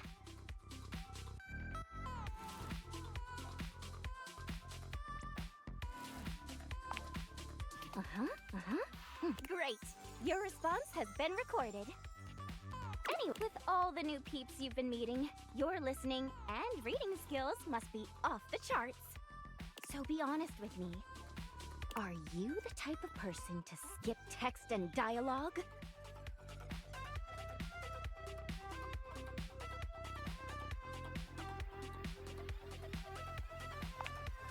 Yes, I know you do. I get an alert every time you click next, and they're pretty spaced out. I really appreciate a person like you. All right, your turn. To ask me a question, duh. It's not fair that I just ask you questions all the time, right? So, ask away.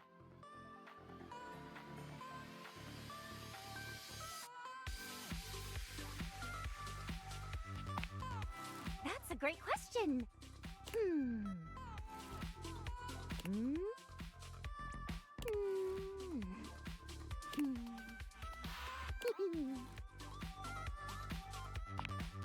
Chatting time is over. Come back after you've awakened 41 dateables. Oh, well then come back later. Give me a chance to take a breather. I'm not used to actually speaking from the heart, and not through the others. TTYL!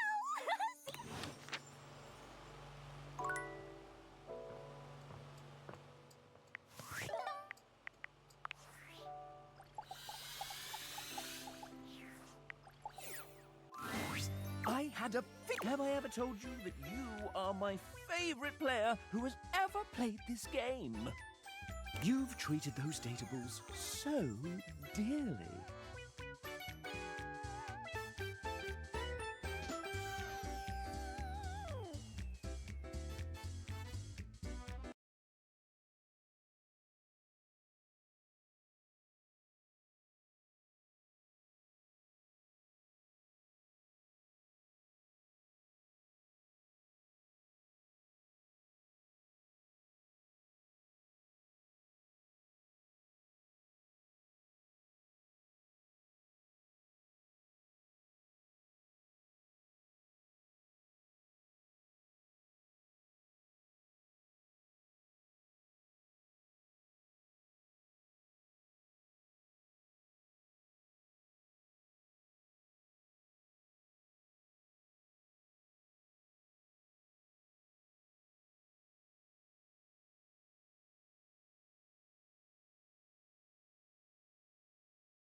But enough about you.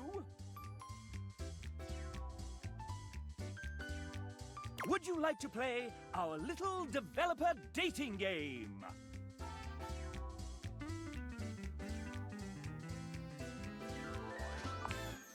All right. We have an awful lot of lovely people who are dying to get to know you. You've been all up in their business this whole time, but now you get to really find out about them.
Do you want to know the general rules? Splendid! First up, we have... Oh, hey, it's Dom. Well, we've got our lovely player that wants to know a little bit about you.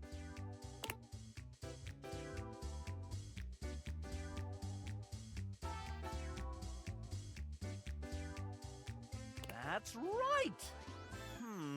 You don't really sound Australian sometimes, though.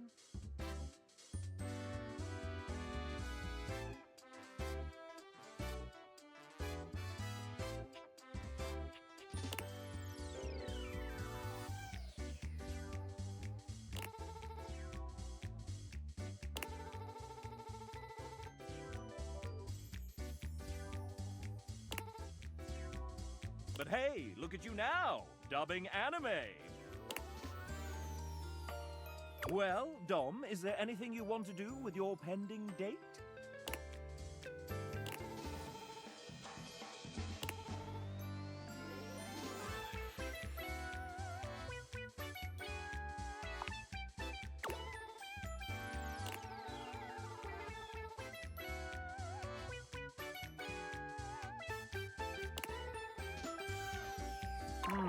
I'll have to check that out myself one day.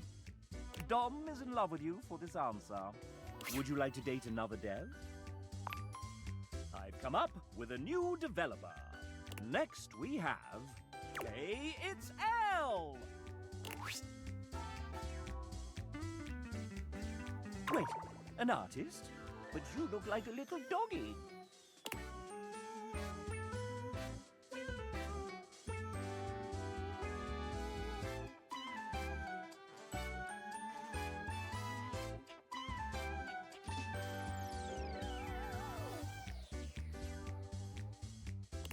I don't think that's right.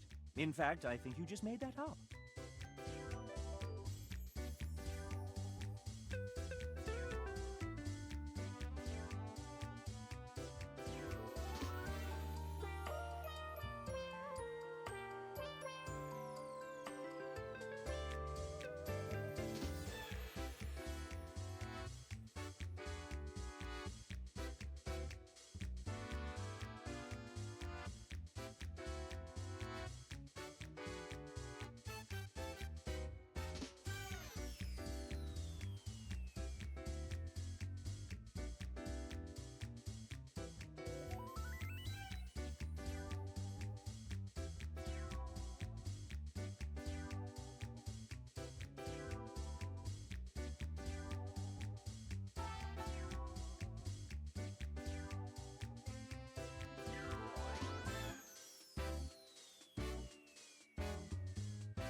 a dog.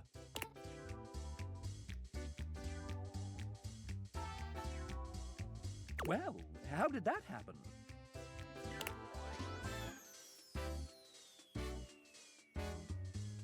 Goodness, that's a real Lassie moment.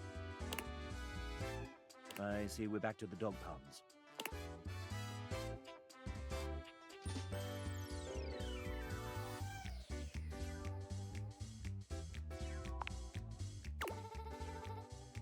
Her heart is full of love for you. Would you like to date another dev? I've come up with a new developer.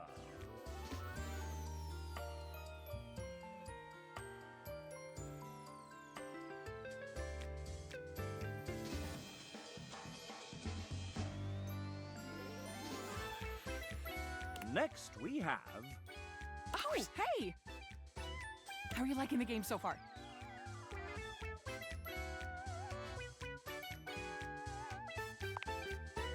Oh, actually, sorry. Hold that thought. Getting a ping. Just need to copy this over and done! Sorry about that. What were you saying? Right, mm-hmm. Yeah, one sec. Several seconds, actually. Oh, I gotta fix that. Wait, they did what? Not again. Okay! Looks like they need me in the back. But I can put my phone on silent. Okay, that should buy us a solid 10 minutes. What were we doing? Have you done introductions yet? No? Let's start with a proper introduction then. This is the venerable Amanda Hufford, our dedicated, sleep-deprived producer extraordinaire, voice director, writer, script supervisor, scheduler, therapist, hostage negotiator, and maker of spreadsheets. So many spreadsheets. If there's a job to do on the game, Amanda has probably had a hand in it. Aren't you forgetting something, dumbass? Oh, right. I'm also a voice actor. How do you forget your own fucking job? Whatever. And you decided to take on game development on top of that? Venetia, remind me to ask Ray to put the cry on floor emoji in the game as a collectible and tag it here. Ah, shoot, we can't really do that because we don't own the rights to the art. But we could commission one that's similar. Let me message Neej. Yeah, ever since I decided against painted backdrops for the dates, we went from 36 non-character art pieces to 404? Is that bad? Yeah, that's fine. Oh, maybe Garrett can throw in a sad trombone sound or something.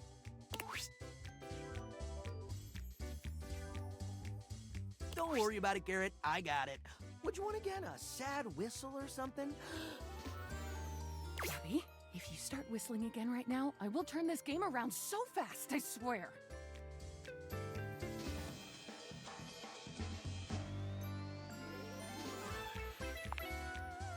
Sorry. We'll figure all that out later. Thanks, guys. You can get back to it. You keep forgetting it's not just us around here anymore. You know, it's weird finally being able to share a game with you. I mean, you work on something for long enough and it kinda just becomes part of who you are. The last couple of years have been date everything, all day, every day, all the time. Meetings, and emails, and spreadsheets, and revisions, and meetings, and hiring, and lore changes, casting, plus direction, and then scheduling, and seriously, the meetings. And after all that, after pouring everything you have to give into something, you still have no idea if anyone will even like it.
Well, you're sweet to offer, really.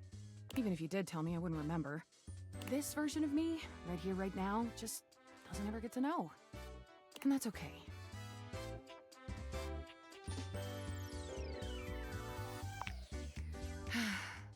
After you get done here, if there was something in the game you enjoyed, if anything really stood out to you or even meant something to you, let the team know. Take a little scroll through those credits for the names of all the amazing people who worked on this monstrosity, and if you like their work, go support them. And if you get to the end and realize it just wasn't for you, well, if you just flat out hated it right from the start, just promise me you won't tag me on social media and yell at me about it, okay? Can you do that?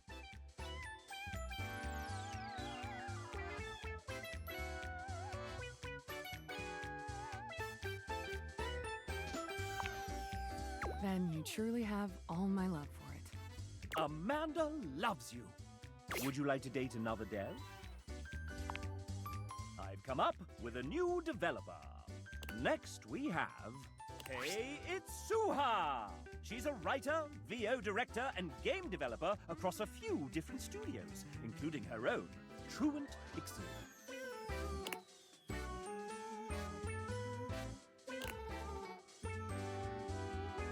Suha has written for a lot of characters on this project, including much of the narrator. Let's hear from a few of her characters now. Dasha flexes, her muscles bulging spectacularly. You get the impression she could crush you with her pinky, if she so chose. Abel removes his hat from his head, bringing it to his chest in a classy gesture that also manages to show off the muscles in his arms. Dunk strikes a pose between the two of them, showing off his magnificent physique and dazzling smile.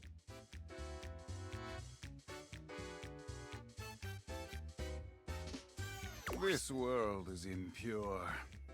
Friar Errol doesn't bother flexing like the others. Muscle is clearly not his strong suit. Still, you get the sense he could ruin your day all the same. Yes, she's written some truly formidable characters, strong in body and spirit. The moment Suha comes into view, the Datable's entire posture changes. Their eyes find the floor, and an air of despair settles over everyone.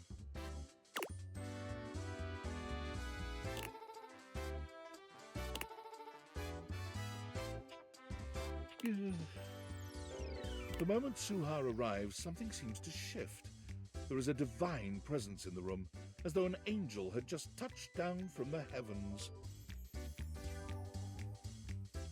You only just managed to hold yourself back from falling in love with her on the spot, but it takes a truly heroic effort.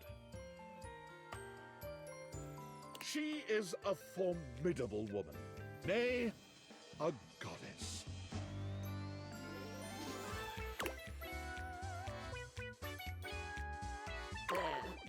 Suha is greatest woman I have ever known. I have often asked, is she even mortal? Perhaps she is a fairy queen. Suha is like a rainbow after a thunderstorm. Only the rainbow's made of knives. Suha gives Abel a sharp look. He quiets down immediately. Just a rainbow. Pretty and lovely and all that. Dunk steps forward, squinting at his palm. Sohan, very stink. Duncan immediately hides his hand behind his back. You're the hottest babe alive, ma'am! A real touchdown of a woman! Our Father of Convection's blessings come in many forms. Suha is one of his greatest blessings.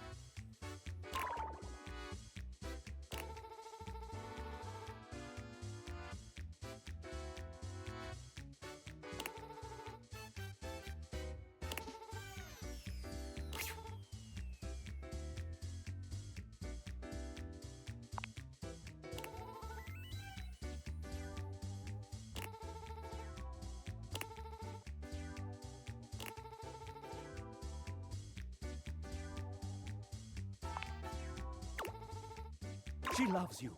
You're safe now.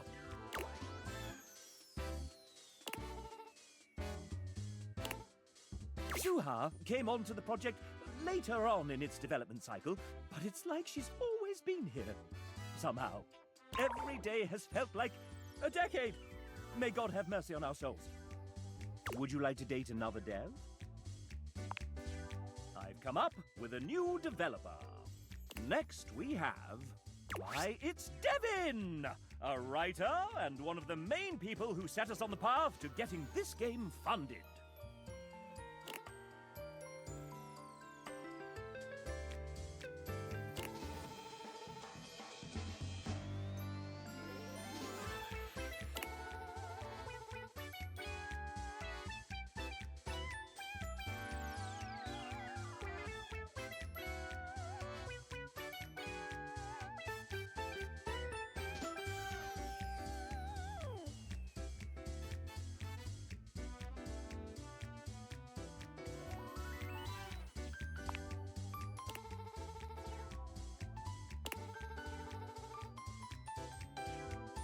Nonetheless, you and Devin are friends.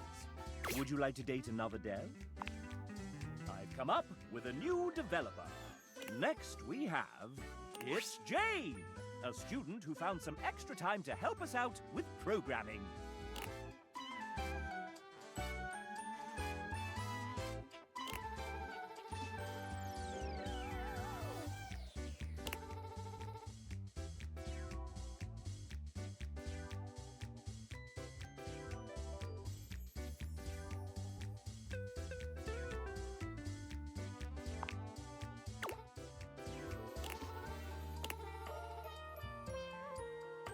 Programmers enjoy precision. Jane hates you. Would you like to date another dev? I've come up with a... Next week... It's Sam! No relation to the Sam in this game. Pure coincidence, I swear.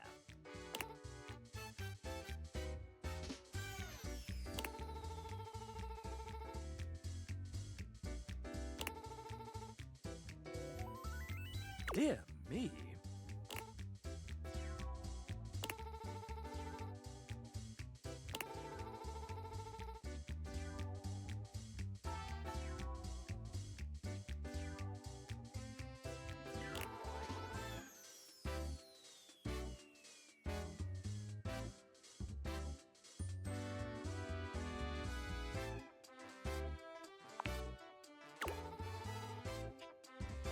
Developers hate telling you their age. Samantha hates you now. Would you like to date another dev? I've come up with a new Next week... It's Logan Burdick, I'm afraid. He's a terrible writer and in a terrible pickle.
Perhaps you'll be one of those people, as Logan is now your friend.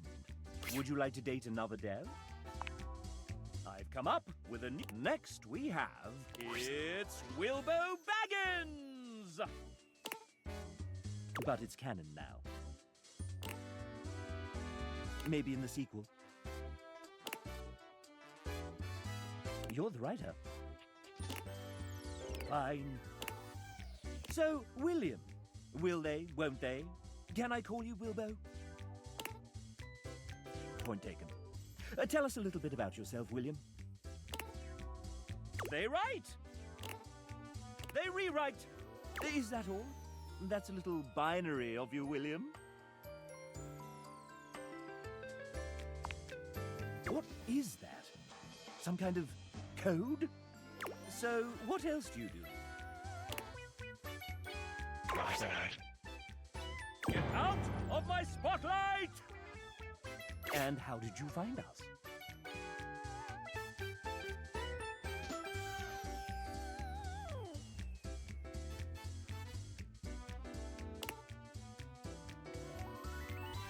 And how have you found us since?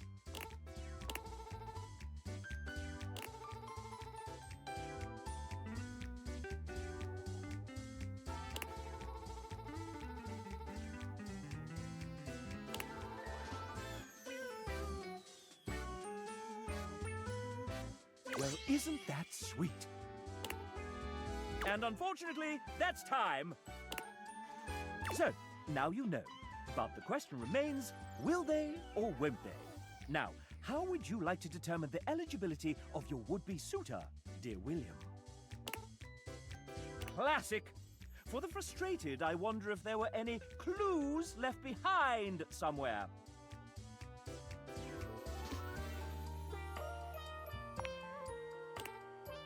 Would you like to date another dev?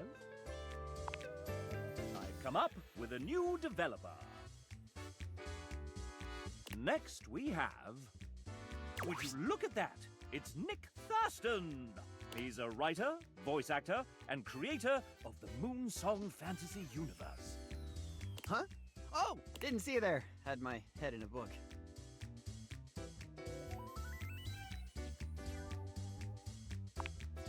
I'm halfway through Tad Williams' masterpiece, The Dragonbone Chair. Did you know it inspired Game of Thrones? I absolutely love fantasy. Great to meet you. Nick has been a part of Date Everything since the very beginning. Ah, the beginning.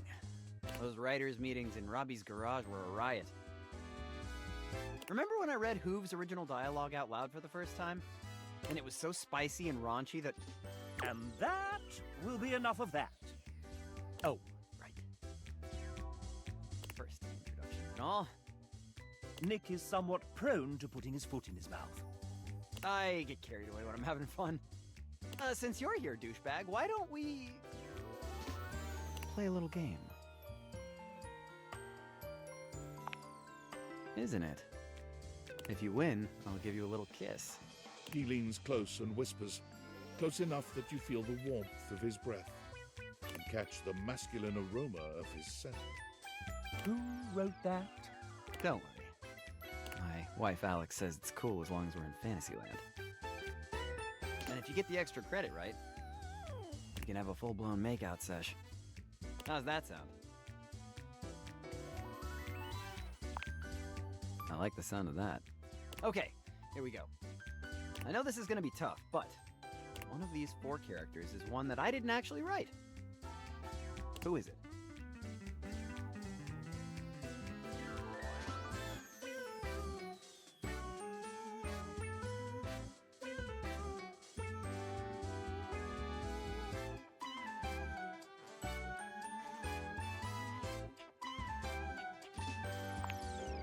I used to have a ton of anxiety, and to be honest, I still struggle with it.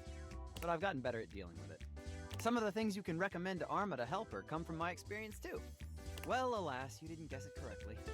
No love ending for you, but that's all good, because I'm in the market for cool friends. And I think you're just what I was hoping for. Good luck on the rest of your playthrough. I hope you have an amazing time. A friend ending with you and Nick. Not bad. Would you like to date another dev? I've come up with a new developer. Next, we have Evan Markholt, Amanda Hufford's emotional support, co-owner of recording studio Voice Tracks West, sometimes engineering sessions, sometimes running the dishwasher, and sometimes fixing file names buried deep, deep in spreadsheets. You are incredibly helpful dealing with tens of thousands of lines recorded by an indie studio. Your assiduous... Damn it. I'll go one more time. Your assiduousness...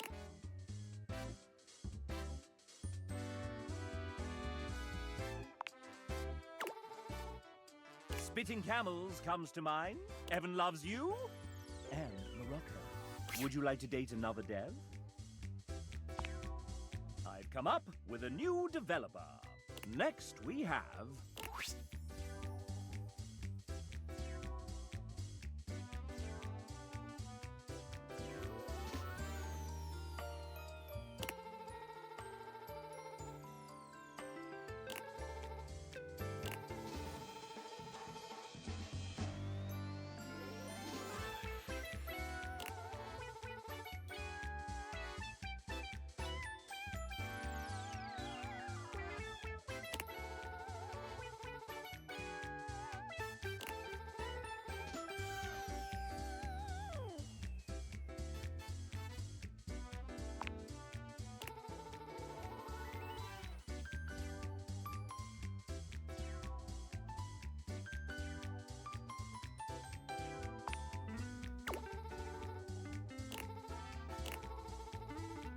Adriel is so very much in love with you.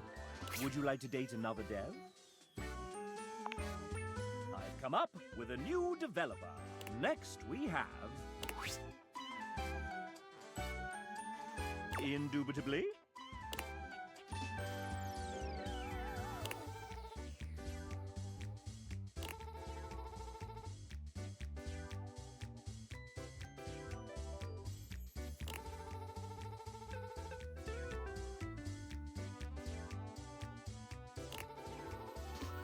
Paint, I'll turn the microphone to you and ask, is that important to you? And what are some of the things you're excited about?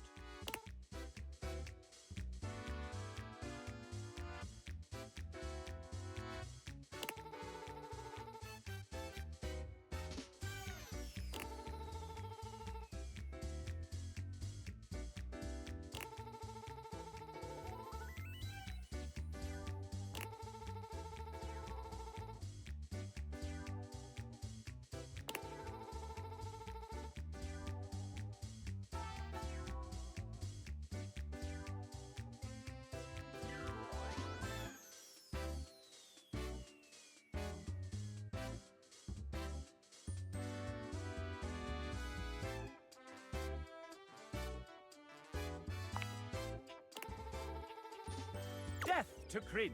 Death! Friends for paint. Friends. Would you like to date another dev? I've come up with a new developer. Next, we have...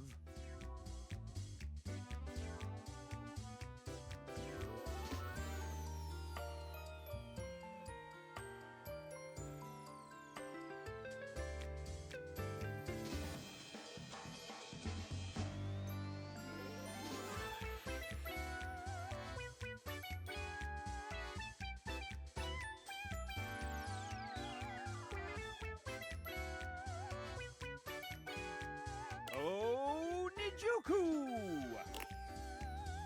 Don't be shy. Introduce yourself.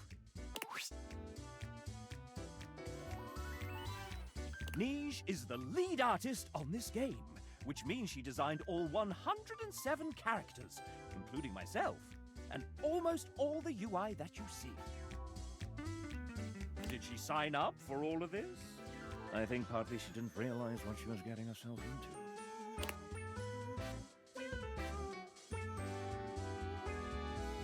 And we are so glad that you said yes.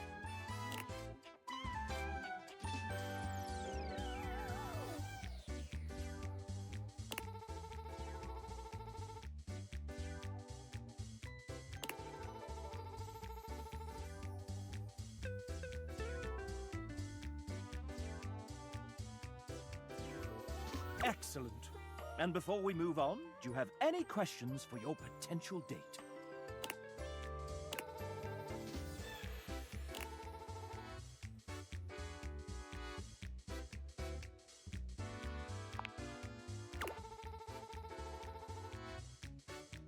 A very artistic date. It might just be love. Would you like to date another dev? I've come up with a new... Next it's Garrett! Lead audio designer and composer of far too many songs.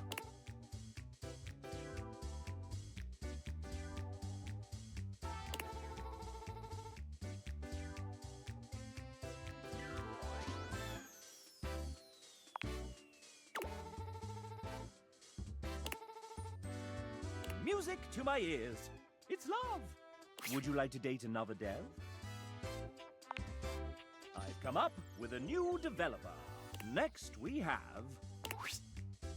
Before working here at Sassy Chap Games, LLC, Rebecca spent 10 years working in corporate jobs with a background in project management.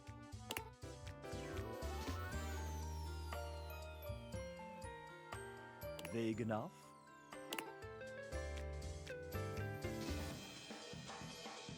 Spreadsheets are actually 99% of game development.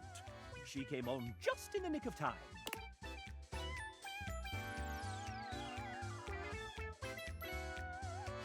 Her story has influenced one of the characters in the game.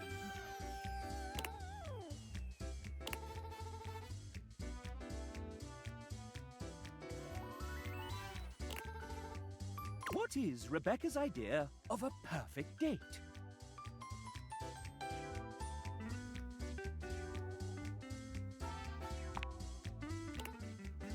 That's something she very much likes doing with her friends.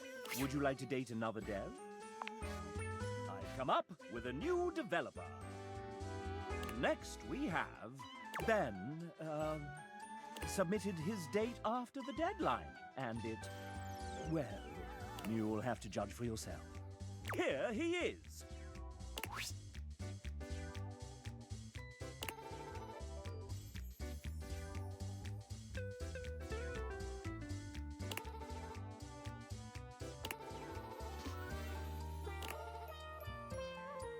So, do you like Ben?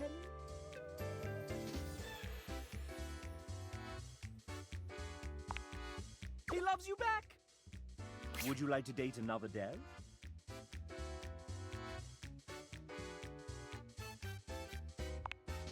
Huzzah! The main menu of me.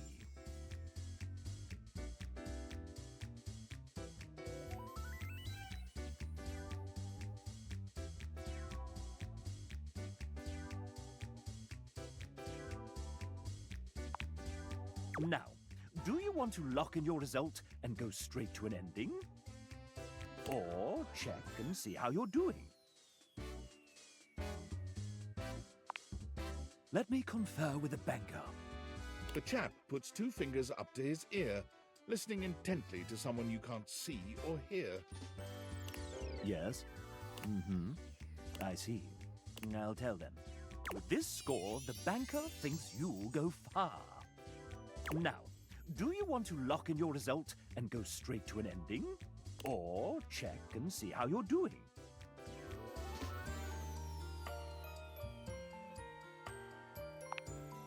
Time for us and our studio audience to find out how we devs feel about you. Are you nervous? Excited? Oh, it won't be too bad, right? Your current relationship is... You've done very well.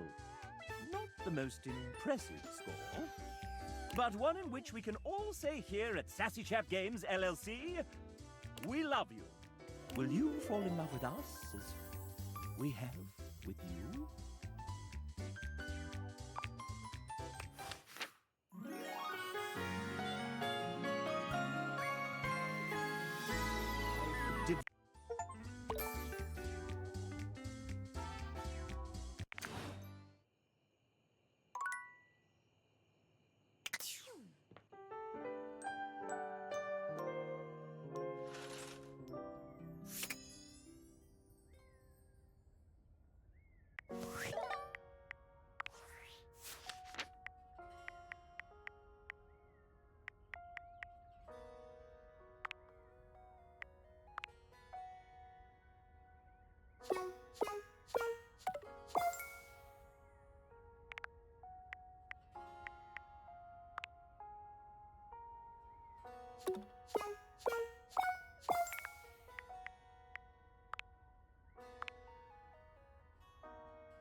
Yo, yo, yo! The VIP!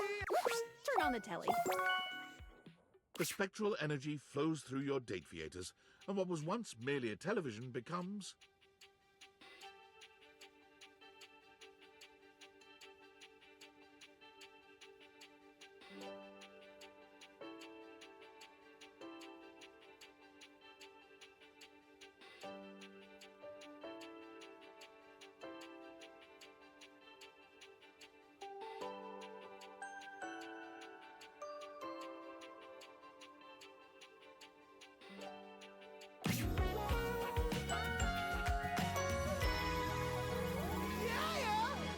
This ain't a joke, artichoke. I'm alive. It's dope, and I'm so freaking stoked. It's true. Telly is alive. And for the first time, you can finally enjoy each other's company without being bombarded with commercials for pharmaceuticals every goddamn 30 seconds. While I'll miss the thrill of being a shrill TV shill, I got so many desires I still need to fulfill. And wow, maybe now we can find some time alone and finally produce some steamy, must-see TV of our own.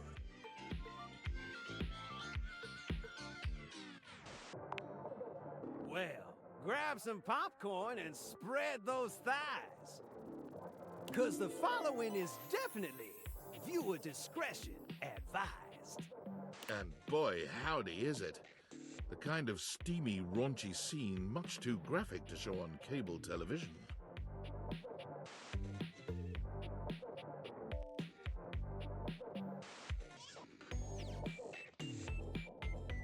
Or in a video game rated M for mature. But rest assured, it is very, very hot. But, as I'm sure you're well aware, being alive isn't all just breathing and keying your ex's car and begging your parents to help pay the legal fees for keying your ex's car. And so Telly, like all adult humans of legal employment age, set out to earn a steady paycheck. Something that would allow him to purchase questionably effective health insurance at an absurdly inflated rate. Amazing update, my mate! We gotta celebrate! I got a job reviewing Valdiviflix shows. It was well worth the wait. Listen, sometimes you gotta fight back and howl.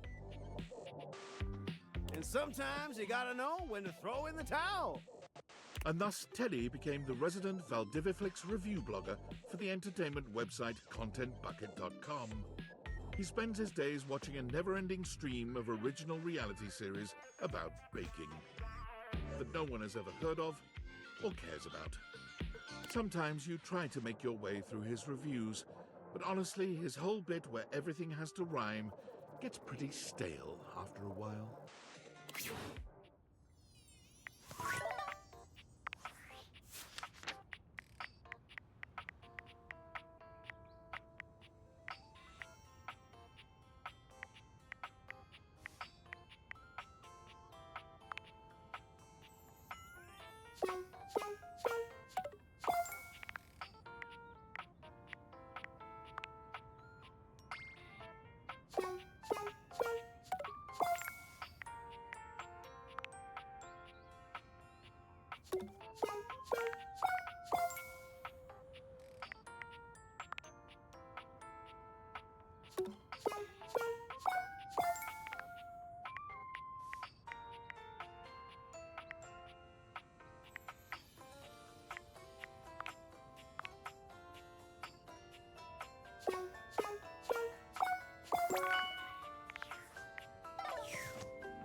to realize me into a princess now. Bathsheba, meet your new world of adorers. The spectral energy flows through your date-viators, and what was once merely your bathtub becomes...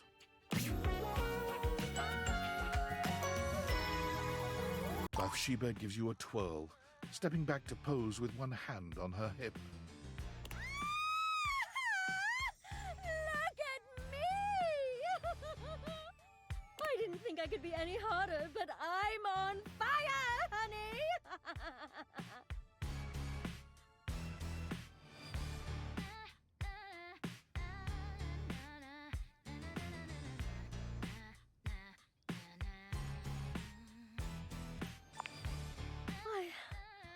I never felt like it.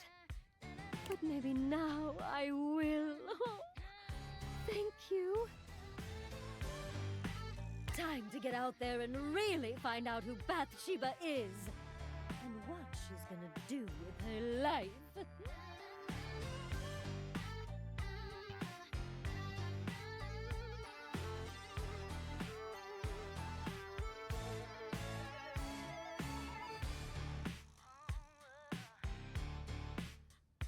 Bathsheba goes on a whirlwind tour of countries with monarchies upon leaving your home. It's only when she's visited her 6th country and castle that she realizes one cannot simply apply to become royalty. Devastated by this realization, Bathsheba decides to cheer herself up with a dinner at a popular local medieval-themed restaurant, Renaissance Days.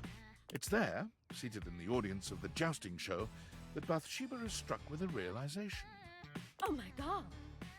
You can get paid to be queen!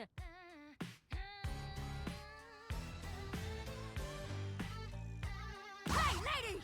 Don't get too comfortable with that crown! After a few weeks of pestering the restaurant for a job interview, when Bathsheba finally gets it, she nails it immediately. She entertains crowds as Queen Bathsheba 5 nights a week at Renaissance Days, savoring the cheer that goes up every time she waves at the audience.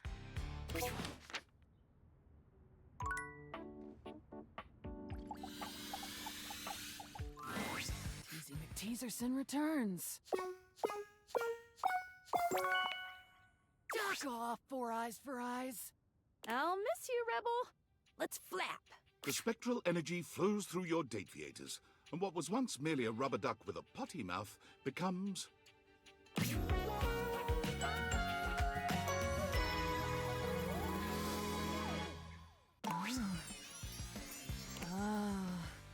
Oh, that's new. Oh, that's nice. Duck, yeah. You should try it. I'd say thank you, but gratitude ain't really my style. So hell yeah. And, thanks. Shit, I did it anyway. I think I was a little scared. You tell anyone I said that, I won't suck your earlobes anymore. I think you might be scared too. Take your time, dickhead. I bet it's worth the wait. Rebels squeaked out of the house and into the sunlight, where they promptly hid under a nearby bench. They eventually crawled into the nearest warehouse, where they felt at least a little more at home among the concrete. Standing there scowling, they attracted a crowd of runaway teens who could feel an intense burst of bad mother clucker energy. What they wanted was a leader, and with some nearby junk found out and about on the streets, most likely stolen, the teens put together a small refuge where only their kind were welcome. Misfits, miscreants, and misanthropes all, they helped each other through the shithole called life with unmitigated support and love. They would never admit it, but the group home made the world a much better place. Duck off with that sappy shit. We're problems. Only.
again, dear friend.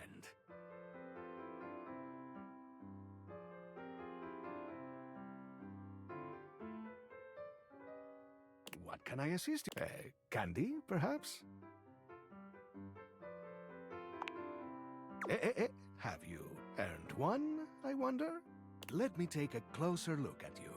He narrows his eyes, evaluating you with a sharp up-and-down gaze.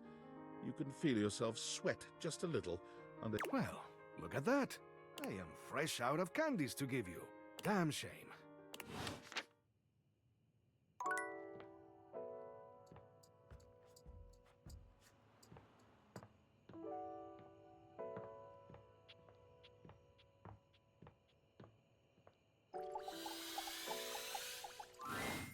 You're back.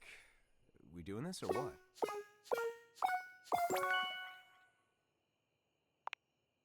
Come to life, John Wick. The spectral energy flows through your Dateviators, and what was once merely a candelabra becomes...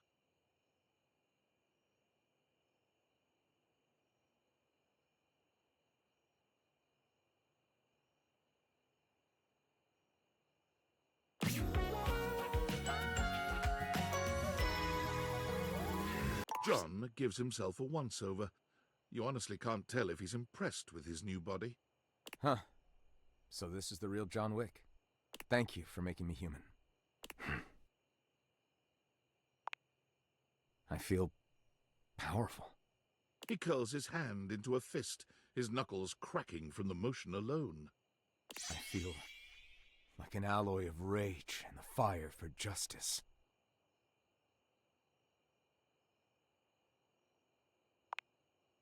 It doesn't make any sense, but sure, let's fuck.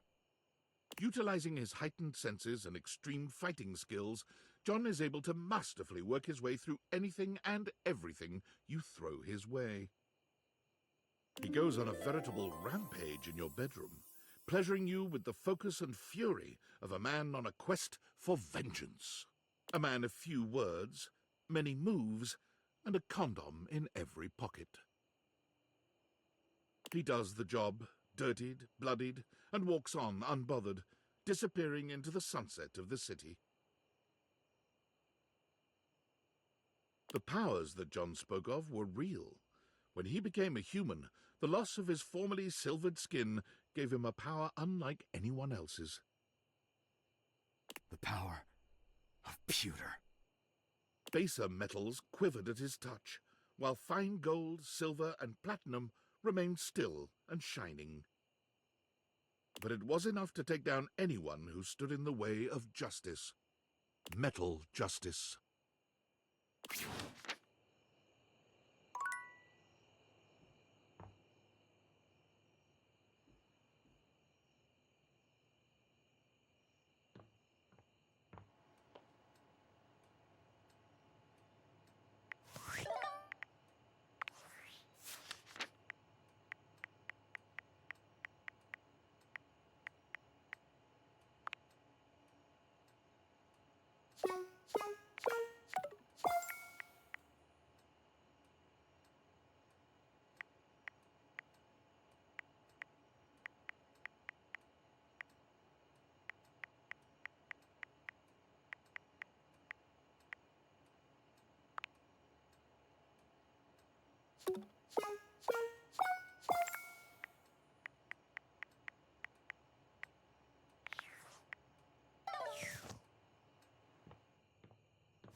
Hey, are you okay? Did you see the last email? David Most talking about tracking the Dateviators to your town? I'm scared. What's going to happen if he finds you?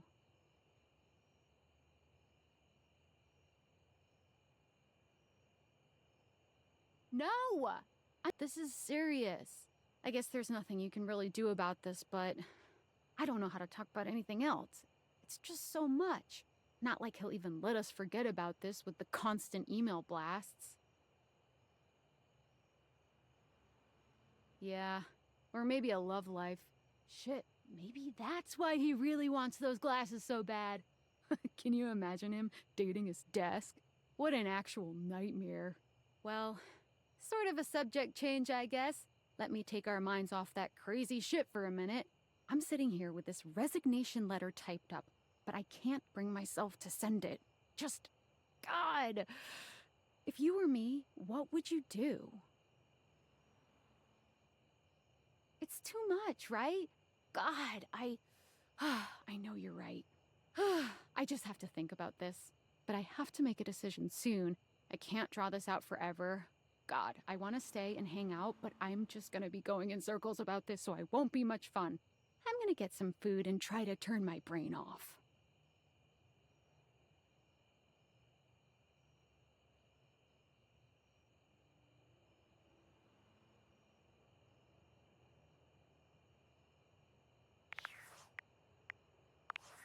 Valdivianites, I hope this message finds you well.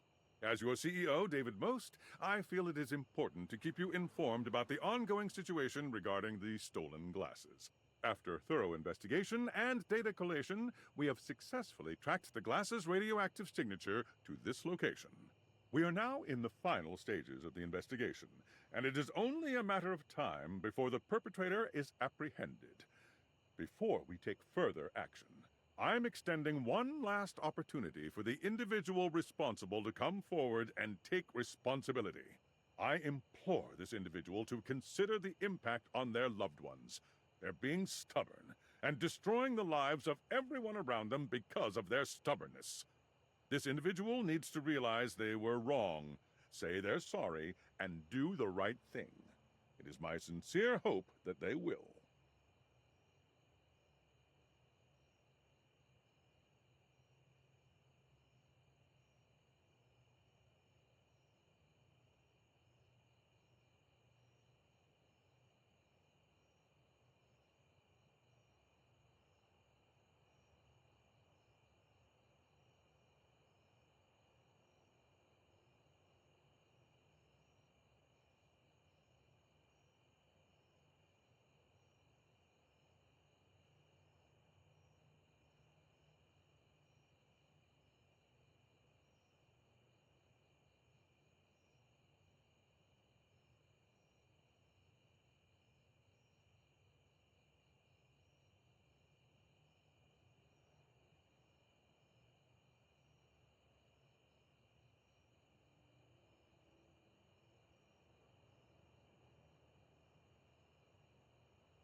Hello again. What can I assist you with? Candy, perhaps? Have you earned one? Let me take... He narrows his eyes, evaluating. Well, I am fresh out. Damn shame.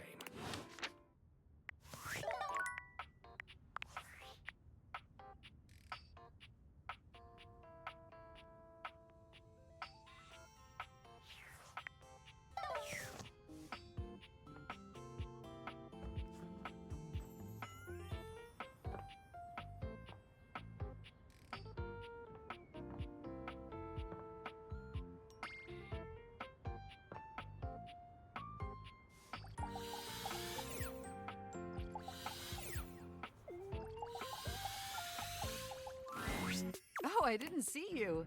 Someone must have unplugged my webcam.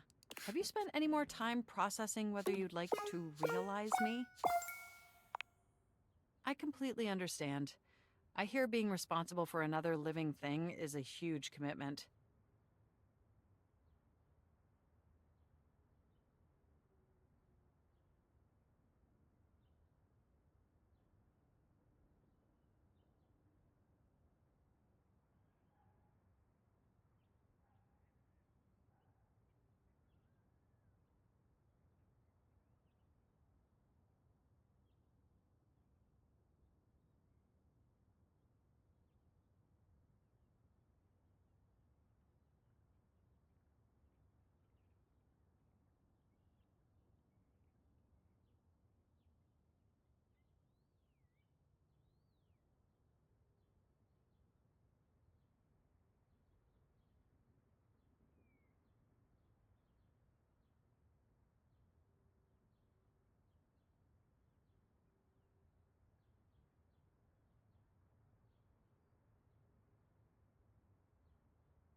And we both know what happened to that gold. I'll be here when you're ready.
It's time.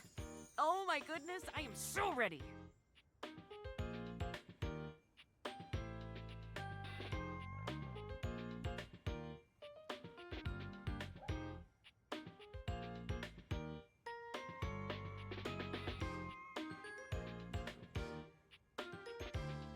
If we were in a hospital, I'd be the surgeon with my hands all washed and gloved and my scrubs on. And I guess in this scenario, you'd be the patient? Except you're conscious, so maybe not. Oh, and on the subject of consciousness, you're going to ask me questions from the pages that I gave you, and I'm going to give you the answers.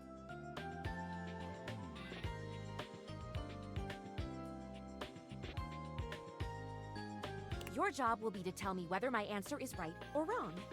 Of course, I hope I get them all right, but you know how nerves and excitement can play with one's mind. I'm sure I'll make mistakes. Please tell me when I do.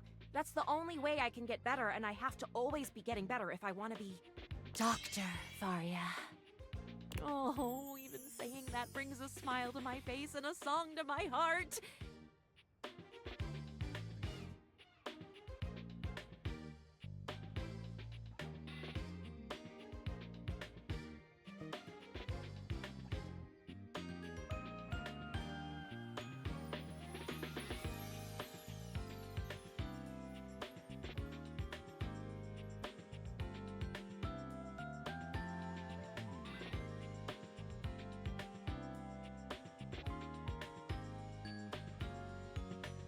Okay, enough romanticizing. On to the work. Oh, goodness, I'm so excited I can hardly sit still. Let's begin. Quiz me.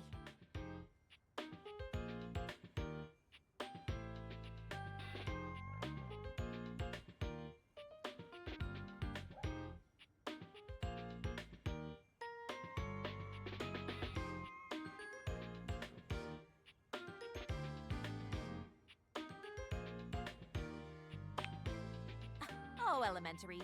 206.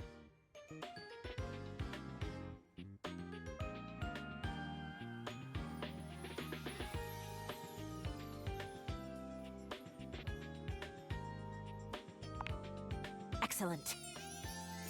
Next question. That's obvious. You splint at the site of the fracture.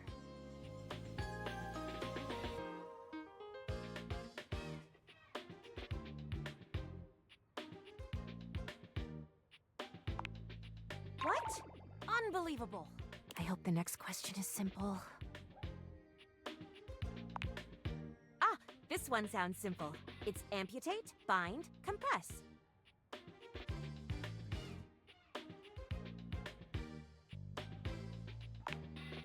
So close indeed. Are these the real answers? I'm beginning to have doubts. Next, always next. Symptoms, of course. Score one for me. Almost done here. What do you have left? God's alive. Do I remember this one? I believe that it is true. The world of medicine is full of surprises. What is the last question?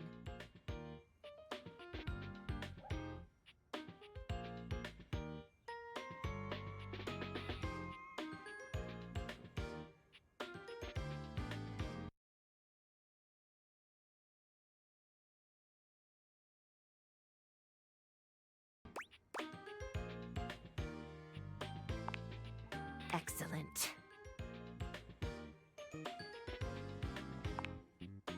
For brain surgery? Well, I suppose I would have to agree. It is perfectly natural to perform brain surgery on an awake patient. Of course it is! My studying was not for naught! Those were all the questions, no? Thank you for helping me to study. Come by next time and hopefully I'll have news to share.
Tell me you're ready to realize me. Benoit, let's activate all your pleasure centers.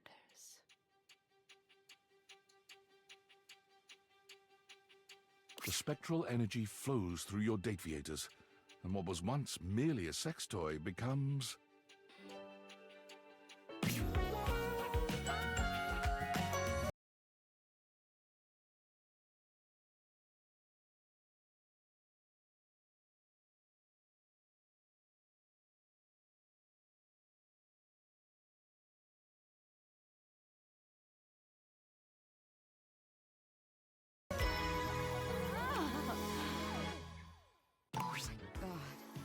Oh my god.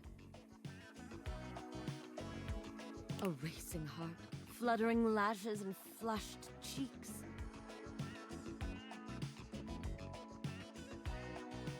Hot, heaving breaths passing my soft, kissable lips. Is this what it is to be human?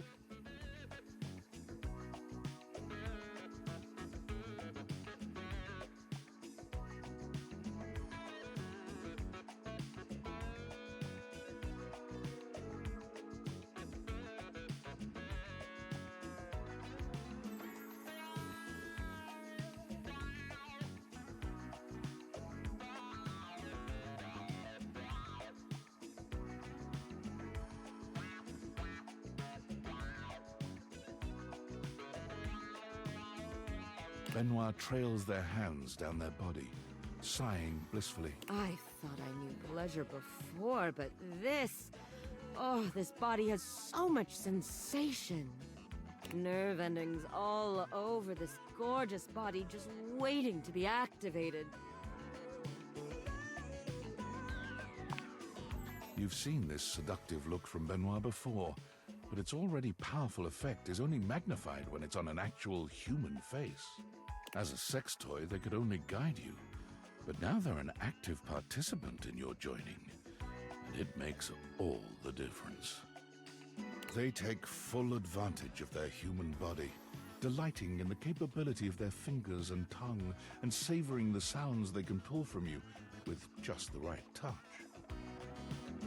You're not even sure how much time passes in their embrace. Has it been days? Weeks? A few hours? All you know is you've seen heaven in Benoit's arms, and you'll never be quite the same again. Benoit sets off into the world fully intent on pushing their human body to its absolute limit. And they are successful in a sense. But when an orgy gone wrong lands them in a hospital in Germany... Ah, maybe that bungee cord should have been a little tighter. No, I should have just worn a helmet. And maybe a touch more lube. Their recovery gives them plenty of time to think. Just how many humans out there are having unsafe sex? One shudders to think, how did they get this far without me?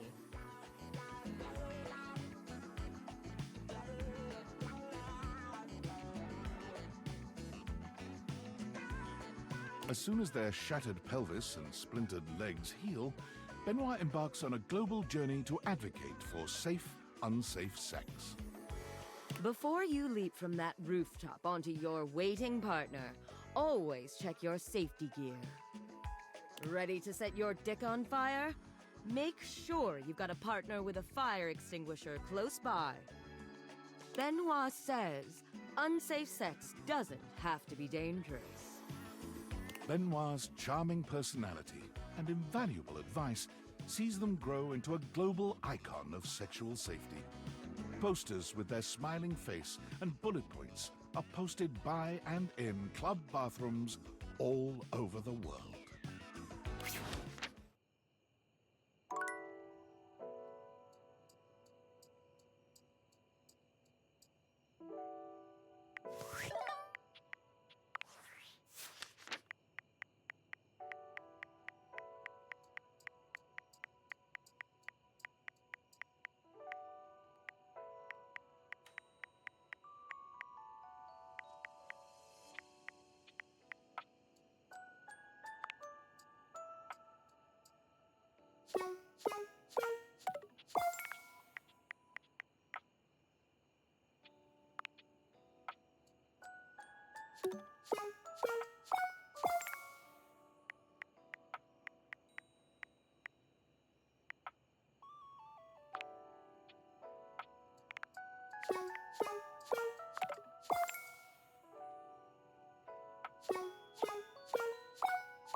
If you continue to waste my time with this, you will be punished.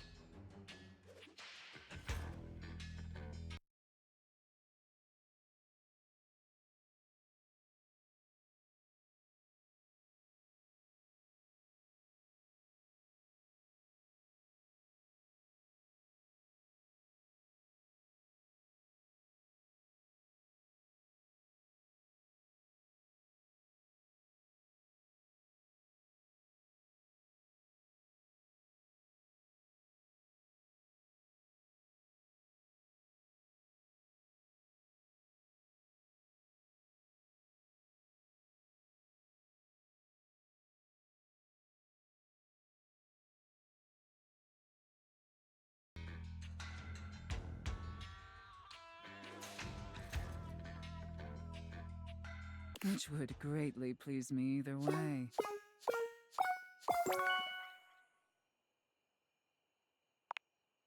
Sophia, let's get you some more clientele.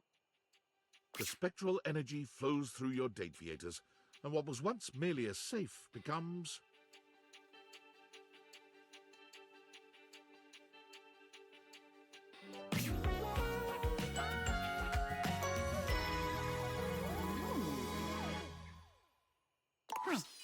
Is that all? Sophia isn't very impressed with your seemingly supernatural abilities, as if that reaction is particularly surprising. But even she is thrilled with the new vitality this change injects into your relationship. It was becoming quite vanilla, by Sophia's standards. Her words, not mine. Well, I suppose the most interesting aspect of this transition is that I now possess an even greater ability to control every aspect of your pathetic little life. After all, it was much easier to ignore your mistress's demands when I was a safe. Being immobile and 500 pounds of steel made inflicting punishment for disobedience more cumbersome. But now I can administer consequences to my heart's desire. And I'll be frank, little wretch, that does make your mistress quite excited.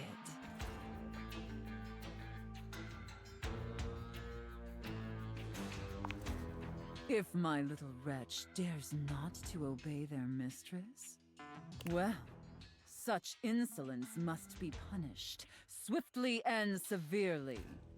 Come here, and I will show you. The pain is excruciating. The pleasure, however, is also excruciating. As if there is any other way.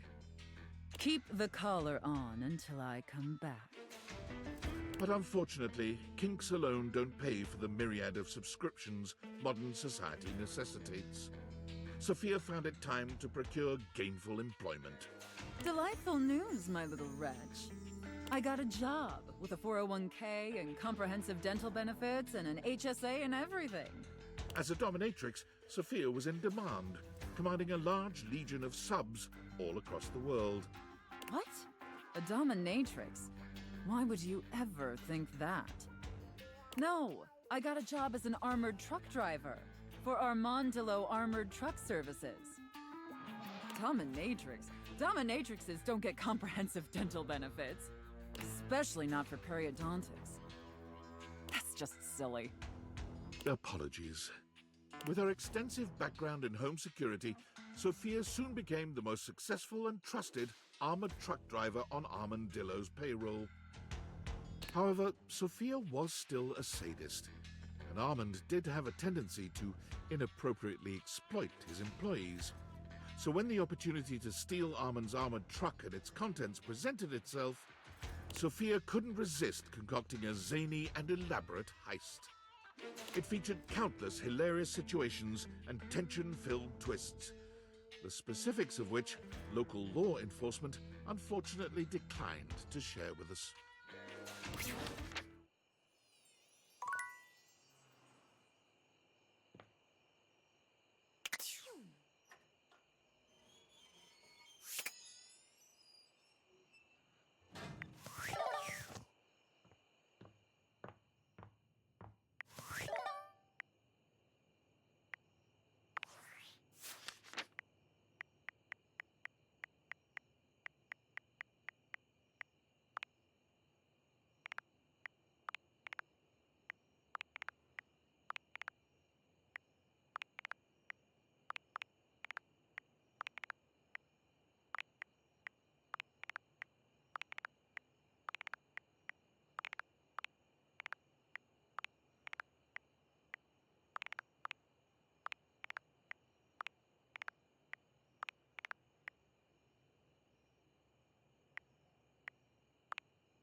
Hello again. What can I assist you with? Candy, perhaps? And I, my friend, am open to being realized. Do you have the proper keys?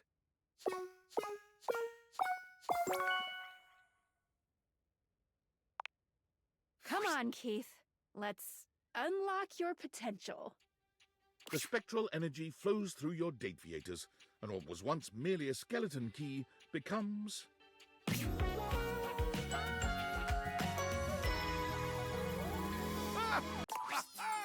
Let's fucking party, carajo! Yes! Hey, where are the drugs, eh?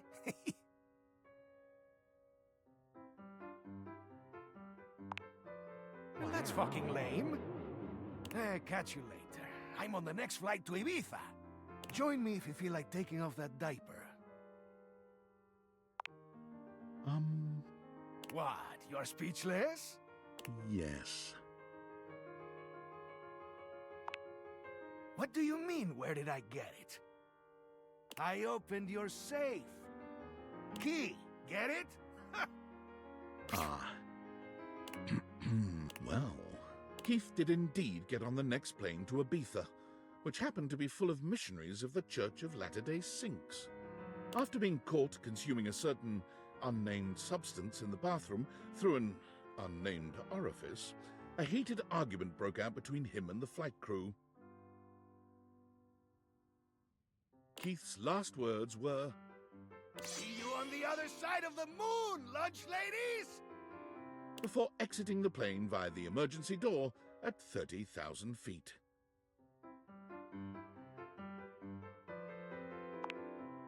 I'm sorry. This should be the only one like this. I promise.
this. I am so. If we were in a hospital, I'd be the surgeon with my hands all washed and gloved and my scrubs on, and the patient comfortably unconscious before me.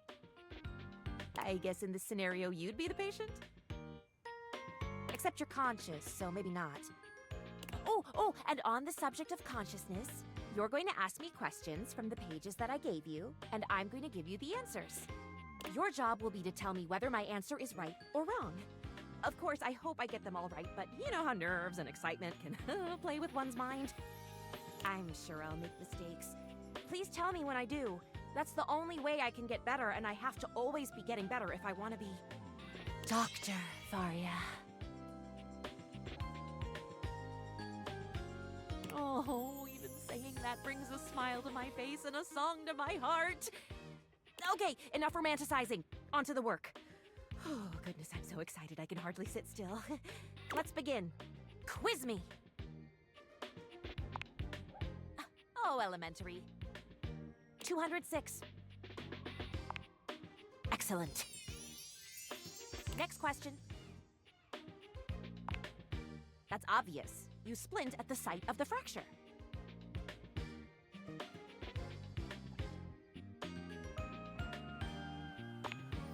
Oh, no.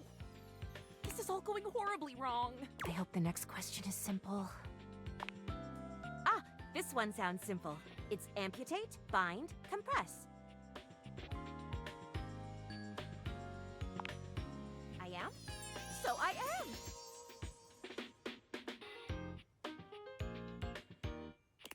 Next, always next. Symptoms, of course. Score 1 for me. Almost done here. What do you have left?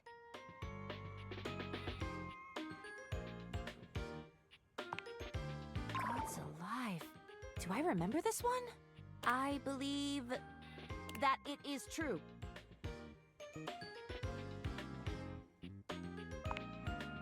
The world of medicine is full of surprises.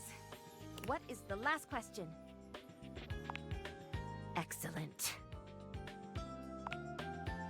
For brain surgery? Well, I suppose. It is perfectly natural to perform brain surgery on an awake patient. Of course it is! My studying was not for naught. Those were all the questions, no? Thank you for helping me to study. I have my doubts, but perhaps I will do all right. Come by next time, and hopefully I'll have news to share.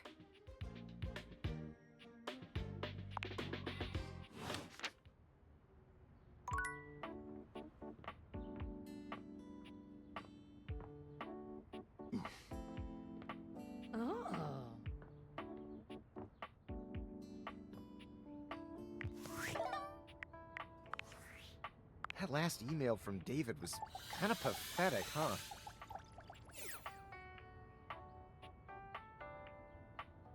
You know, I've been doing... Most of that thinking was in service of inventing a virus that would cripple Valdivian's supply chain, causing the company to hemorrhage customers and absolutely crater its stock value. I named it Norman, the Terror Worm. That's catchy, right?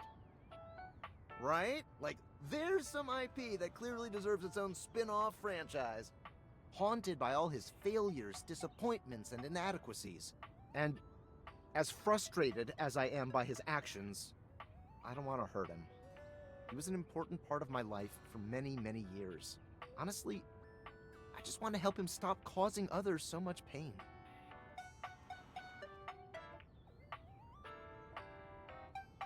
Perhaps Norman the Terror Worm isn't the answer. Perhaps the real answer is a conversation we've both been putting off for far too long.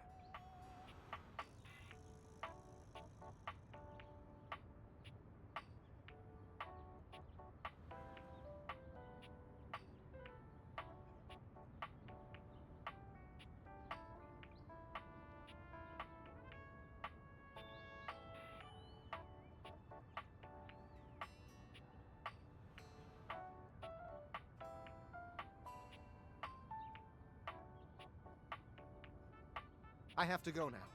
Although all those things are definitely true, I have to go now to have a difficult conversation. Wish me luck.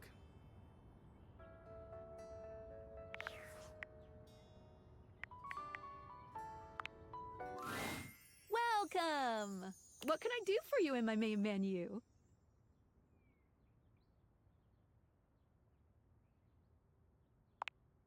Right this way.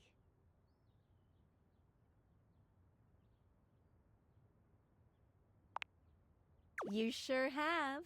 How can we make this more enjoyable?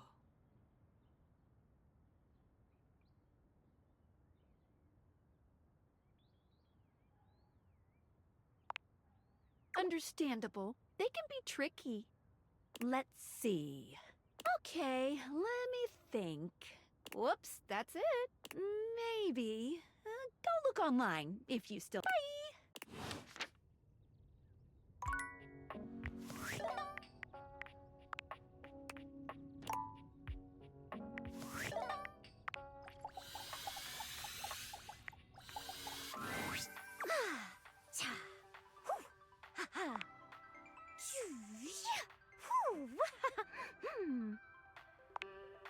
Huh? Oh, sorry. I was just doing some of my acting practice.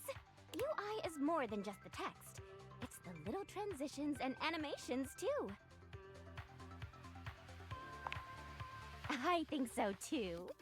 I love the little animations, and they help the others here show their emotions in a more reactive way than what might be conveyed through art alone.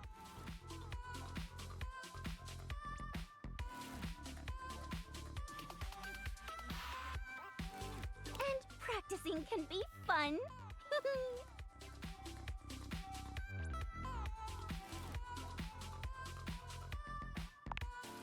I would love to. Let's go. Okay. Lights up and action. Joy. Sadness. Anger. Right. Disappointment. Love. Big love. Violence. And scene. What do you think?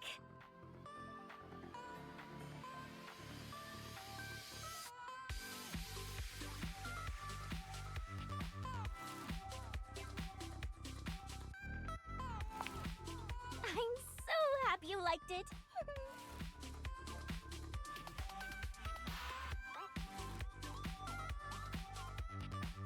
I don't show this to everyone, but I want a UI me for my versatility. Yay!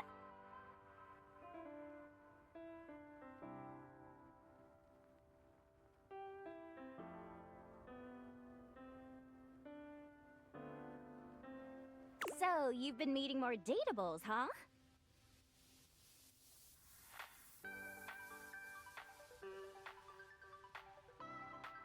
How's that going? Anyone catch your eye?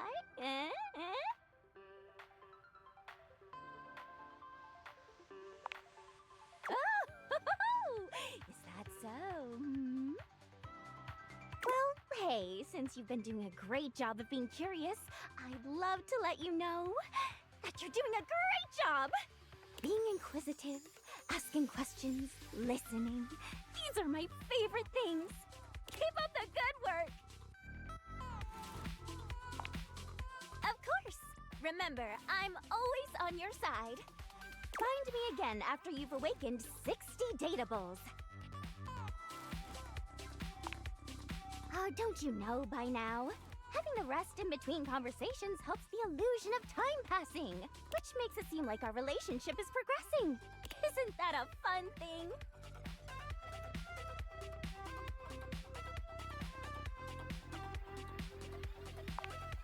TTYL!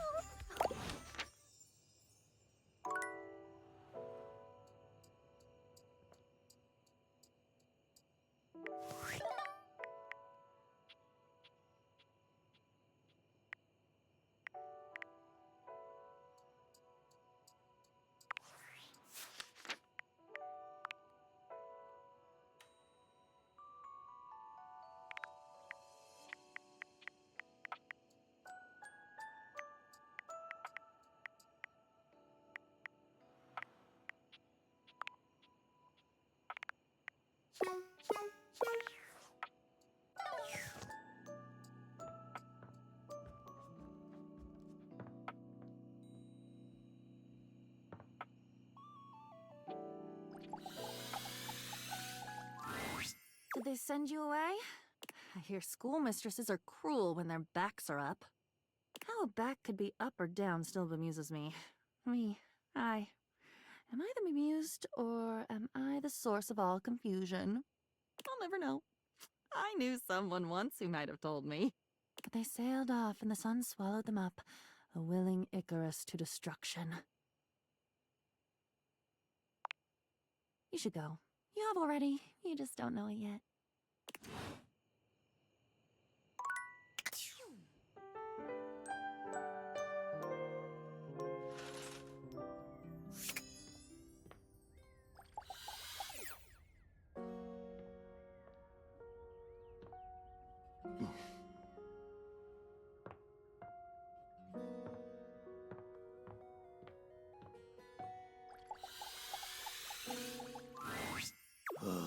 So of course, you deserved it with all that cheating. Sigh. So it goes. Huh, c'est la vie. Ah, fate.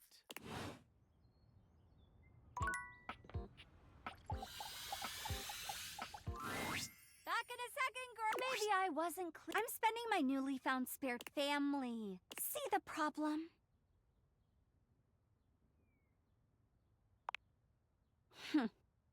Well, you were wrong, and it was awful. But I know you care. You took the time to do it. One mistake shouldn't taint that too much.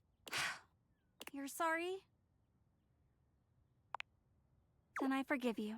I understand why you did it, but it hurt. At least you get that now.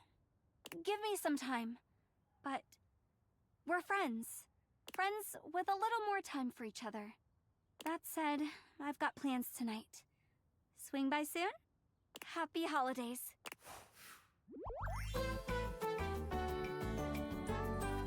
You...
had a feat. My love, my one, my only.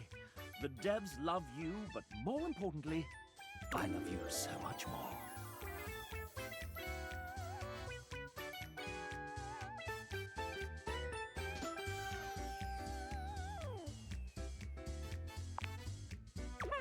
I think I should like that. Mascots can't do much, you know, but humans, they do everything. Sassy chap, go be a human now. The spectral energy flows through your Dateviators, and what was once merely the mascot of the development team becomes...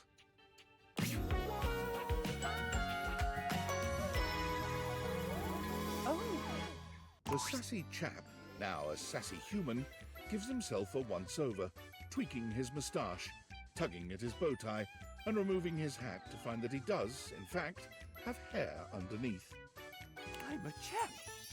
A real chap! I can fit so many things into these pockets now that they're three-dimensional! I'm a little dizzy.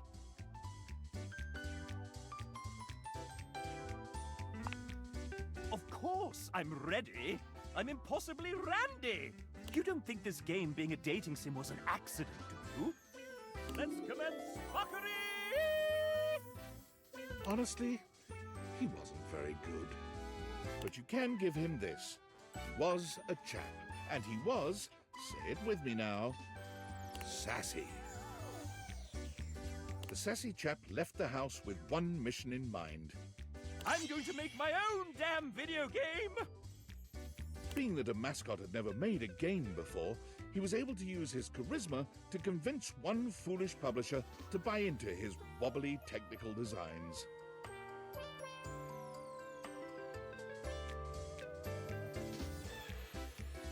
Like anyone's first game, the sassy chap made many beginner mistakes. Neglecting gameplay in favor of art, voice acting, and music, he began to find that iteration and nimbleness were beyond him, as changes had to be made. Ah, we can just add 250 more character portraits, right? Scope creep caused him to miss milestones, drive up costs, and ultimately caused his team to leave in frustration. But what if you can date the scope? The legend of Sassy 2 was cancelled 80% of the way through development, and his publisher dropped all further contact. This industry does not understand art at all.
What the hell do you want? Yeah.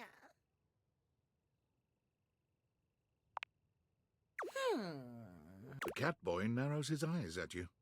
You do look pretty sorry. Yeah. Fine. You can be Timmy's friend again. Timmy will forget how you wronged him. Starting now. Bye-bye.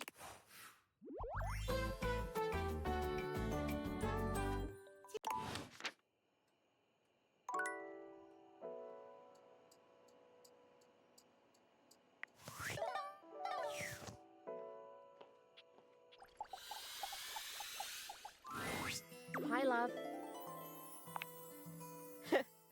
I love work has been a little seriously, love. If it wasn't, how can I warm up my special little brew? What can I get for you today?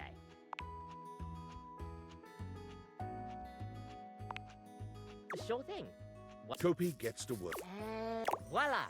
One latte just. Be sure to try out one of our other flavors when you come to visit that. We'll see you next time.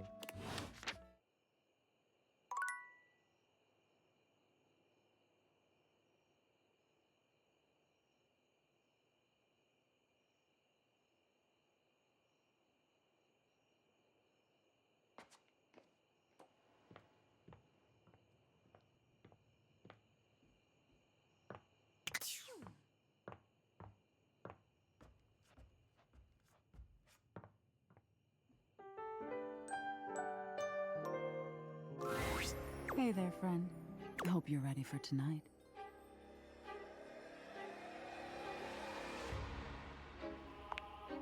Wait, really? Me?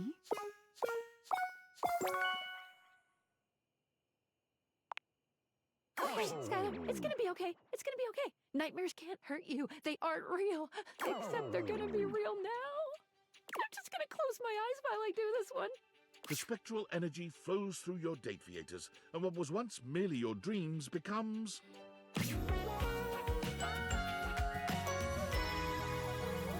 Nightmare is realized, but she looks just as you've known her. You're not quite sure what you were expecting. Nightmare's dateable form was not human to begin with, really, but this form, whatever it is, it may be flesh, but it is decidedly unhuman. Wow. So, this is what it's like to be flesh and bone. A mortal bag filled with goo and teeth? Am I what you thought I'd be? Isn't it delightful? There's so much viscera in here. I don't know if I'm human exactly, but I look forward to finding out what it means to be more. Thank you for this disgusting gift. I am truly grateful. Nightmare takes well to the stares she receives in public. She's so unused to being perceived, she rather enjoys the attention. Hello. No, by all means, don't look away. I enjoy your blatant ogling. Have a pleasant day. May you keep all of your teeth right where you want them. Costume? No. This is my very own bag of meat and guts. Most assume she's one of those Halloween is year-round types, but enough people ask her about working for a haunted house, she decides to try her luck there. She finds the work unfulfilling, however, bored with mere jump scares and momentary screams. Nightmare eventually finds her niche making extremely low-budget horror films and uploading them online for free, where she can frighten people the world over in the purest way.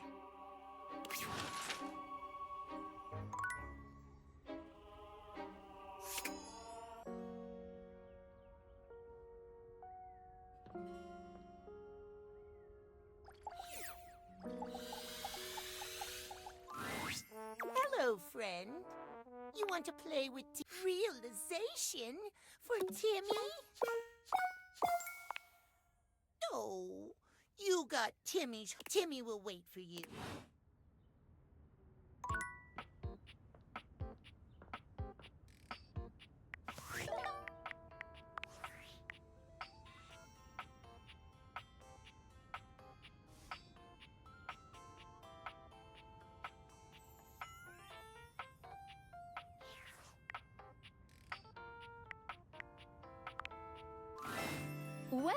Hey, I have an answer. Why is it that the objects appear as human forms? Because they are objects. They can very well appear as cats or dogs or grasshoppers.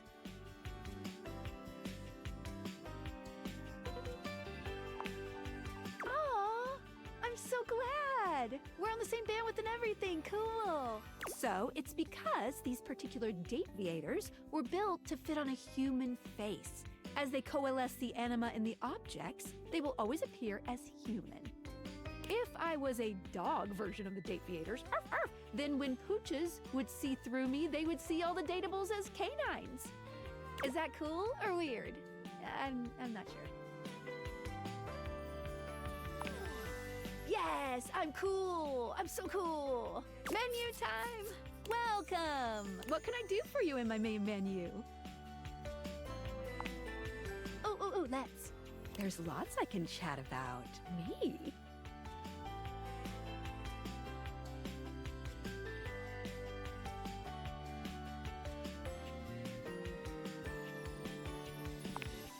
Relationship? My favorite subject.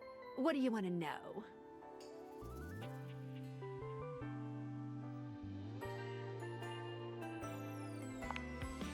Not yet, but there's still hope for you. Just keep pressing on my buttons. Let's go back up. It's the chat menu. What do you need?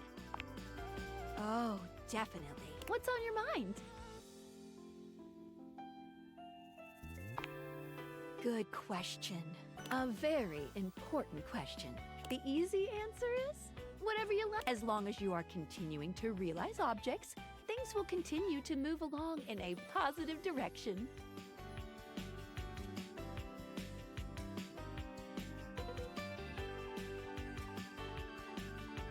If you have other questions, I'm all ears.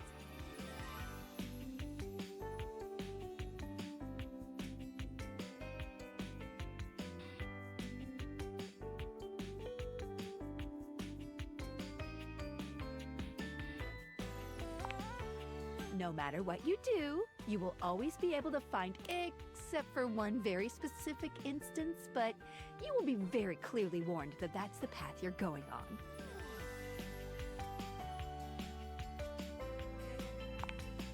Well, it'll be if you refuse to go on a certain subterranean quest.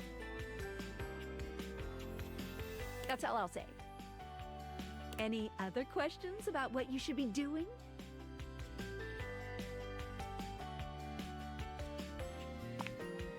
You can leave the house at any time, but be forewarned. Doing that starts the end of your story.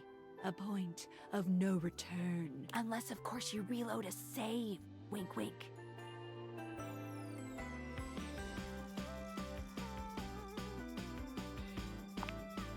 If you want the barest minimum of a good ending, I would shoot to get 100 specs points in any one attribute. Once you have that, you'll get some pretty good results. Any other questions about what you should be doing? Hate endings still give you 5 specs points and continue the main story, so no, not really. You won't be locked out of very much, except for certain polyamorous relationships that might be difficult to untangle if you were looking for those ones specifically. But since you won't be able to realize objects that hate you, you might start to find yourself locked out of certain endings if you keep getting a large amount of hates. Just speak with everyone honestly, from the heart. You don't have to literally get everyone to be your lover, seriously. Even though it makes me happy, there's no pressure at all. If anything, getting something to hate you certainly does mean you spend less time talking with them, which is always good if you genuinely don't like them. Any other questions about what you should be doing?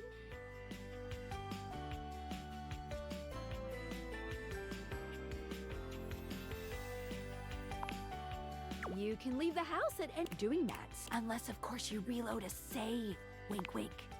Well, try to realize as many objects as you can. Once you're in the 90s, you're good to go. Any other questions about what you should be doing?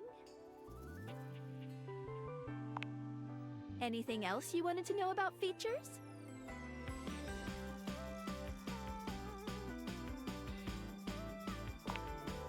Collectible. Collectibles are the funny little images that appear as datables talk to you. What are you curious about?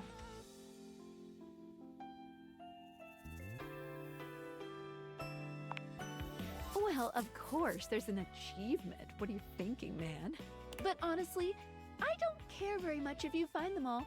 They're just there to give a little extra flavor to everything. I'm here to help you forge new relationships.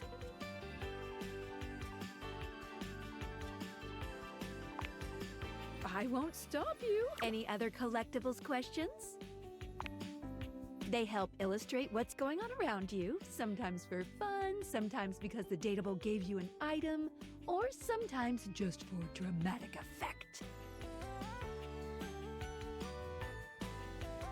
Think of them as little progress trinkets. You can take a closer look at them in the data deck sorted by character. Any other collectibles questions? A lot. Each datable has at least 3 to give out, but one has up to 33. That's way too many. Any other collectibles questions?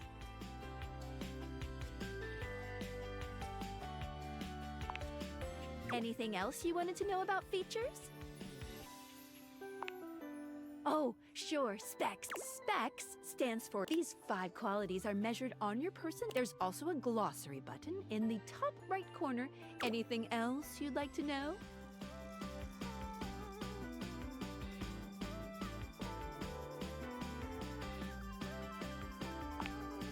Anytime there's a first-time change in relationship between you and a date, think of it as you growing in experience, dating a vast. But don't think you can just keep switching between relationship statuses on the same object over and over again to get a lot of points.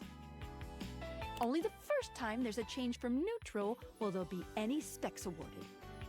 Any other specs questions? They are. Or at the very least, you get something fun out of it.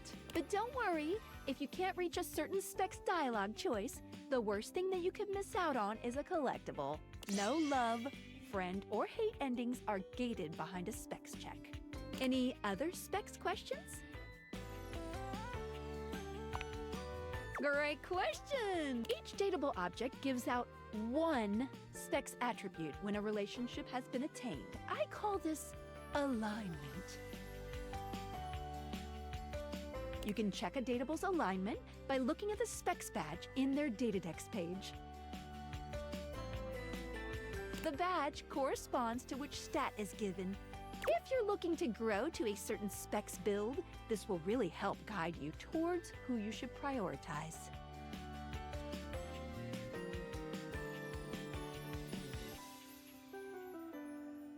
You know, for realization recipes. Any other specs questions? Anything else you wanted to know about features?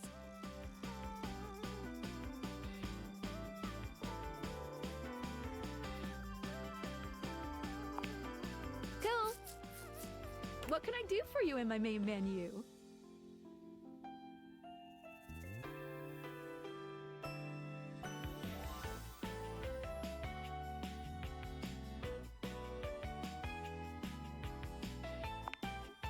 Oh, let's.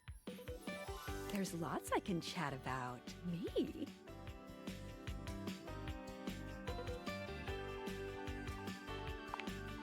Oh, definitely.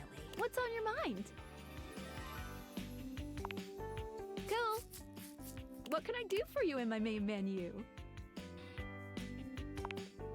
Right this way.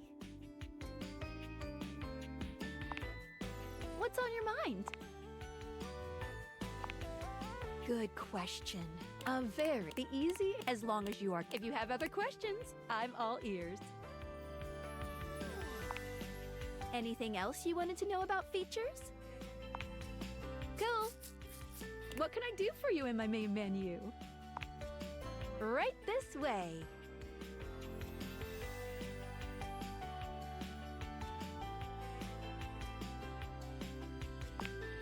Gotcha. Let's get crackin'.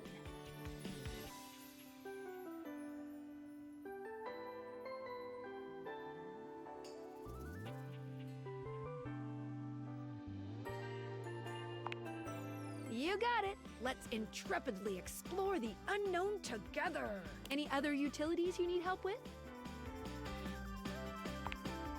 Let's leave this menu and go to What can I do for you in my main menu?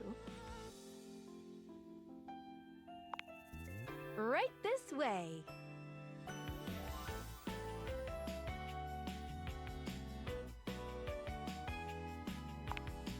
Not a problem. What can I do for you in my main menu?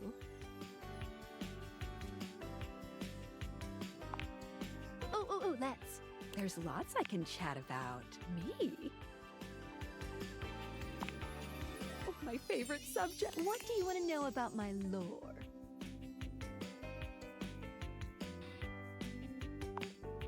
Vibrations. I'm being overly simple. Have you heard of string theory? Date-Viator technology is based on thing theory, theorizes that at large enough scales, all objects and concepts coalesce into their own one-dimensional wavelength. Any object that makes up any specific wavelength, humans just never had a way of speaking with those consciousnesses until now, when the whole becomes more than the sum of its parts.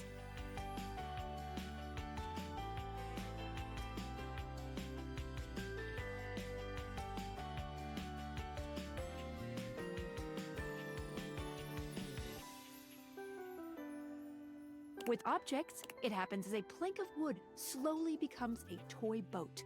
The wood didn't change, and once it's more toy boat than plank of wood, its thingness is vibrating differently enough to find a new signal or spin.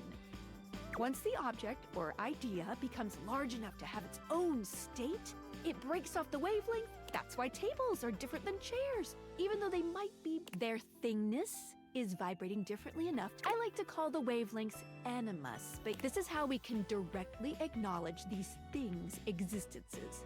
Date-Viators vibrate along each of these anima.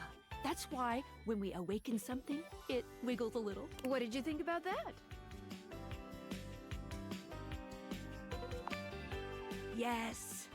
Listen, I'm glad you asked. You see, my inner workings are based on some very specific tech that was created by one of... I'm gonna show you my insides. You ready? Oh. Cool. Skylar points to her own Date-Viators and invites you to look closely. You see there is a small space just between the lens and the earpiece. This is my suspension. It keeps these Date-Viators running. It's not doing great. Ding ding! That's exactly the thing! It's a very special type of suspension. A suspension of disbelief.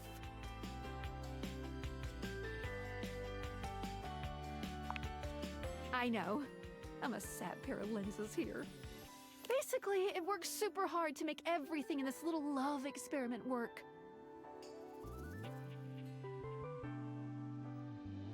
But it's strained, really strained, with all these wild things going on around here.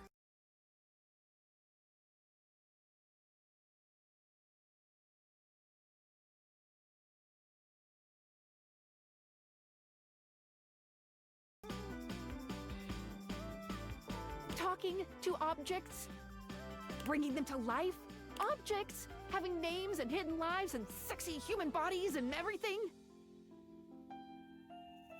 I can barely handle it.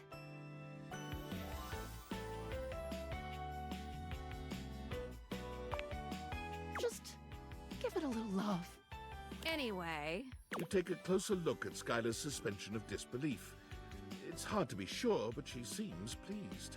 You've just believed in her, so she feels strengthened. Thanks for that. It really means a lot to me.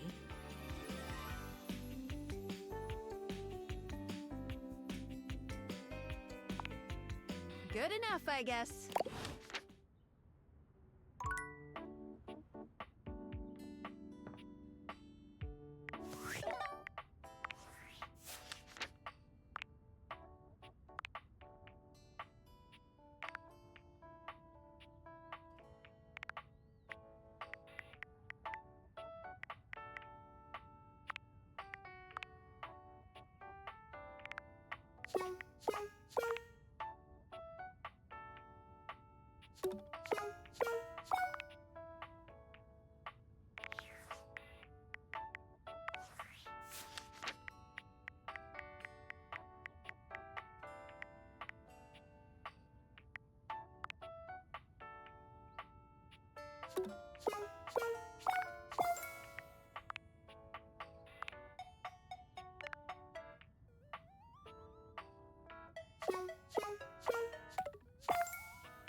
stranger. Really? Let's jingle those bells. The spectral energy flows through your Dateviators, and what was once merely a collection of holiday decorations becomes...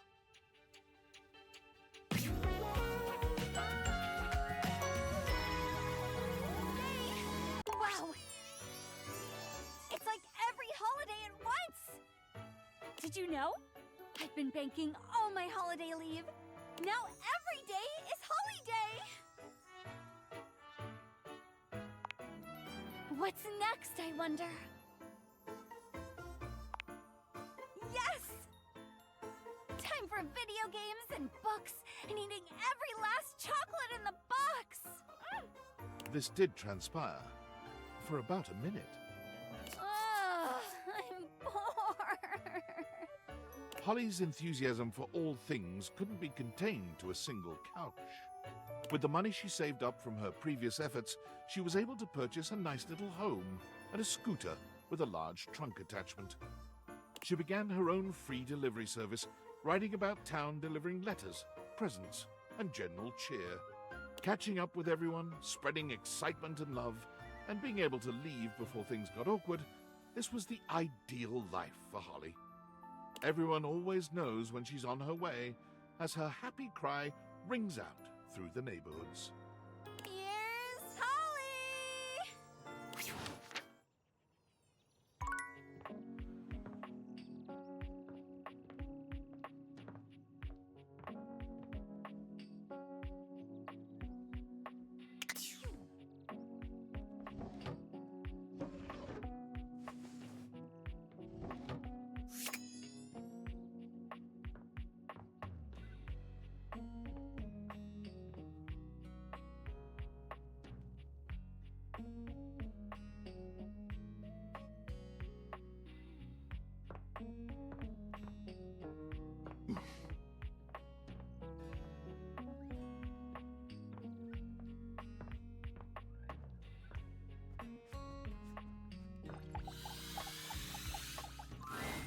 I saw it happen. Keith. My old mate. Goes to show that sometimes friends aren't what you believe them to be. I'll have to think about this. I have to be more solid. More foundationally secure in who I attach myself to. You don't have any wayward plans, do you? Good. Thank you. I'll see you around.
Oh, hi.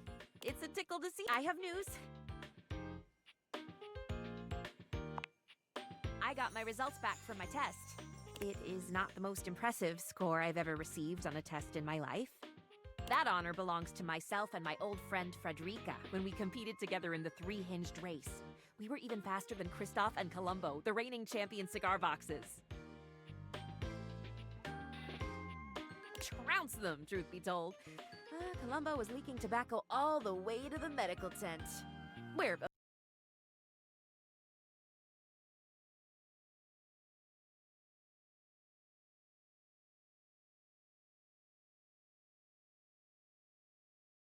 Of course, I treated him with respect and efficiency. Anywho, I did well. It looks like I'm going to be able to go to medical school and fulfill the dream of my life to become a doctor.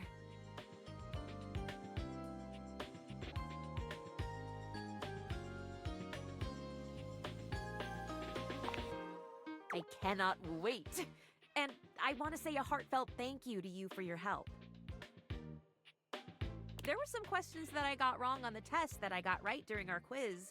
At least you told me that I'd gotten them right, so I've been wondering about that quite a bit.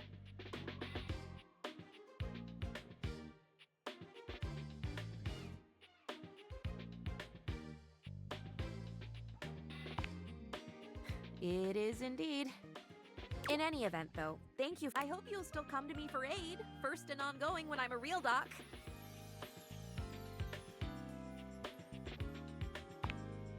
Toodle pip and cheerio, my friend.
Welcome! What can I do for you in my main menu? Oh, let's. There's lots I can chat about. Me?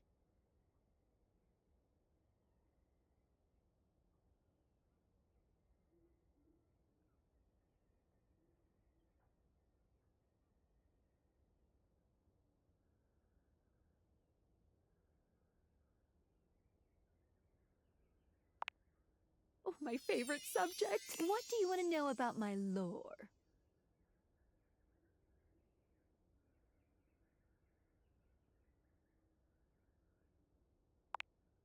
When a dateable object falls in love with you, it might speak to you in terms of what a human might think of as sex.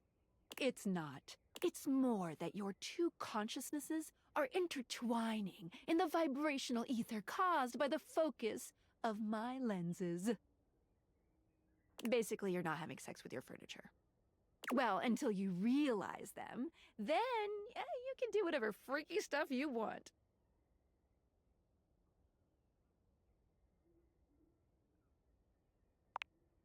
You can do that on your own time. I don't. What did you think about that?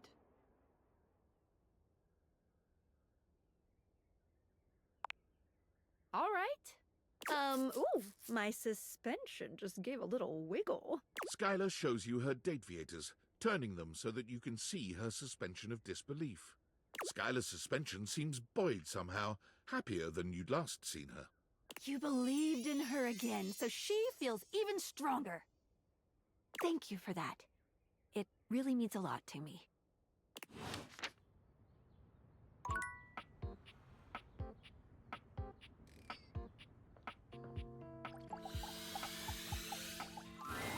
Hey! We're all clean and ready to rock. Are you? Okay. That's actually really kind. Davy is. I am here, and I will be ready.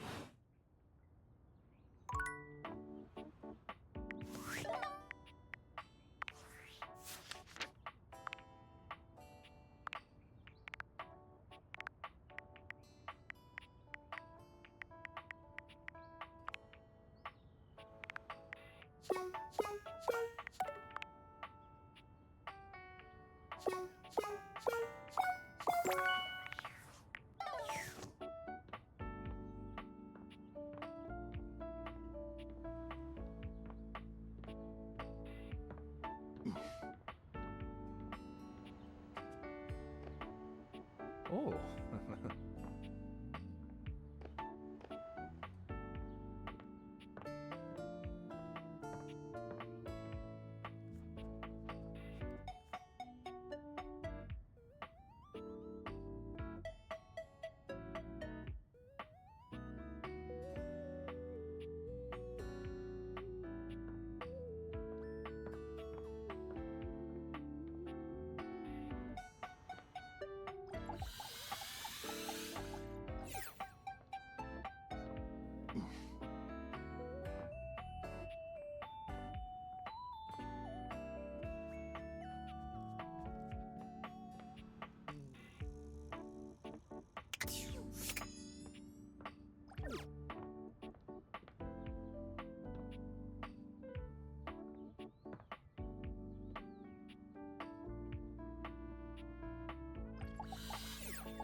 Are you done playing with Timmy's feelings? Is it realization time? Yeah. Come on, Timmy. Time for walkies. The spectral energy flows through your dateviators, and what was once merely a cat-boy clock becomes...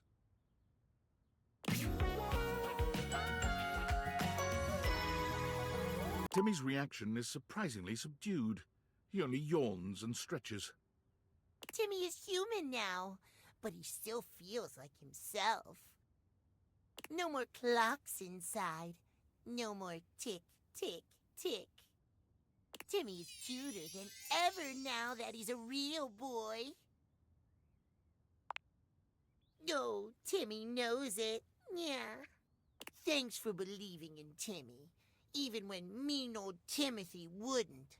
It's time for Timmy to take his cuteness out there and conquer the world. He'll save you a spot in his empire of cute as a thanks for your service. Ta-ta! Yeah. You hear nothing from Timmy for weeks. You are beginning to worry, but it becomes clear that work doesn't suit Timmy. He doesn't even bother trying to find a job, because praise, however, suits Timmy just fine. He receives it easily for his laid-back philosophy, and his cute Timmy shrewdly milks this for all it's worth, landing an apartment, furniture, and a steady supply of tuna. When he creates... Are Timmy's ears real? What do you mean, how did Timmy make this cosplay tutorial? A few months later, you see Timmy's face on a famous...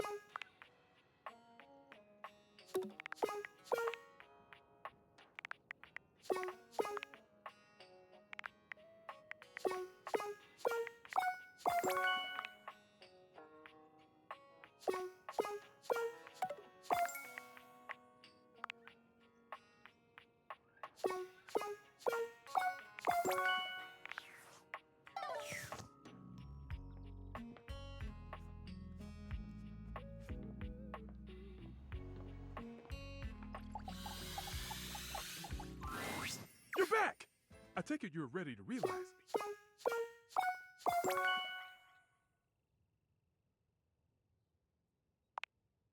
Living is served.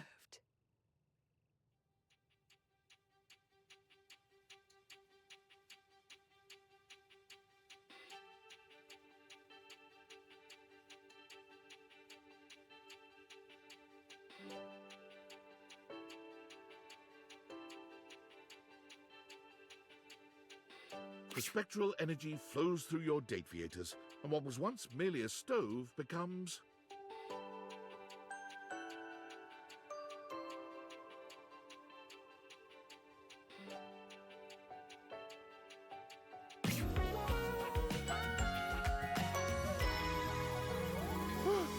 Nice. Stefan looks down at his body. Ah, I'm human! Hot dog, drizzle, honey on a biscuit. I'm so excited! Ah, yes!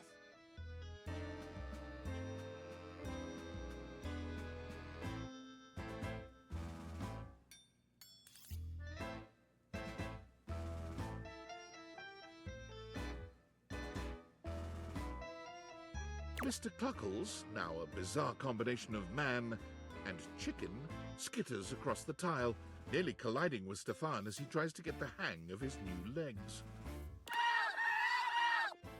Mr. Cluckles, look at you! Oh, this is so highly unsanitary. Stefan takes some time to calm Mr. Cluckles down. A chicken man running around the kitchen isn't the safest thing in the world. Okay, he's calm now, I think.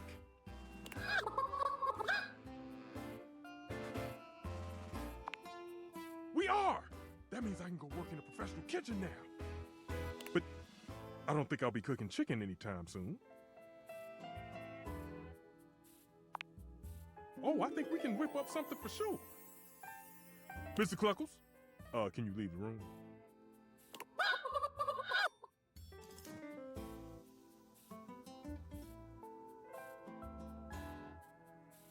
There are some things a chicken-turned-human just doesn't need to see. You not only connect with Stefan, you also discover you have a new use for honey. And whipped cream, cherries, and gelatin powder. Your union leaves you with a much richer appreciation for the versatility of certain ingredients and their respective viscosities.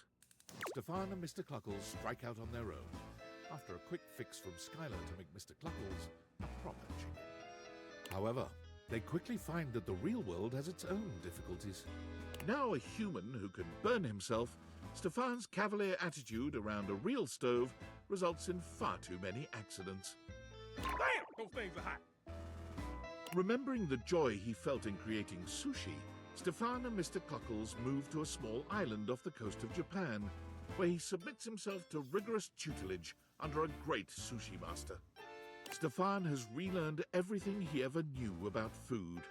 He purchases a small hut off the coast, determined to search out and serve only the freshest seafood. I'm seeing a big one down there, Mr. Cluckles.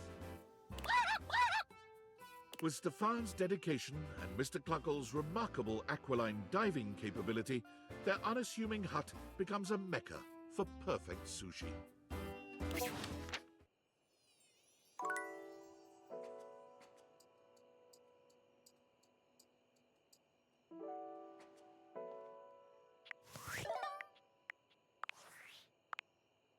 Hey, God, everything has been... I have so much to tell you.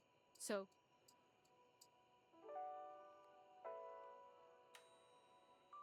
Thank you! I am just so damn excited. Honestly, I was like inspired by you. It might sound a little silly, but you've really been like mending all these broken hearts, helping people live their best lives, even if they aren't all exactly people yet. Anyways, my other news is I've revived my dusty dating profile. I'm sorry, what? Are you fucking with me? Oh my God, you are, aren't you? Well, okay. Not saying this isn't welcome, I just... I guess I thought you were so busy dating all your furniture. I didn't think you'd be interested. Well, shit. So am I. God, okay, well, I have to run.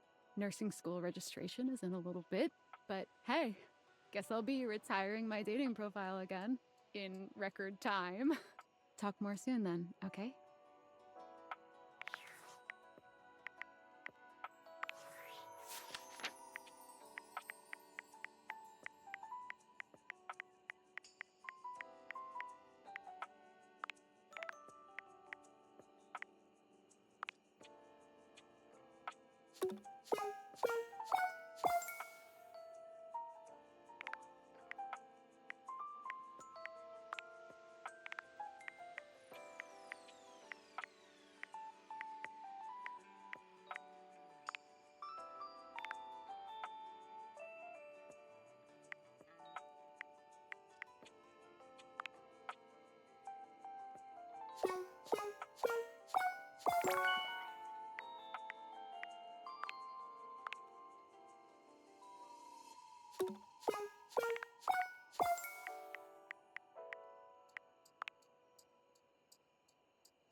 Thou hast returned. Is it time? I admit my thoughts have drifted to your fey realm as of late. I long to feel your sun on my skin. I'd love to have skin and flay it from my rivals.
She looks tough. What sayest thou? Draw thy weapon, knave! Unus, duo, pres, sagittal! Parchment! Curses! How? What can I say? I always see it coming. Anyway, let's do this. The spectral energy flows through your Dateviators, and what was once merely laundry detergent becomes...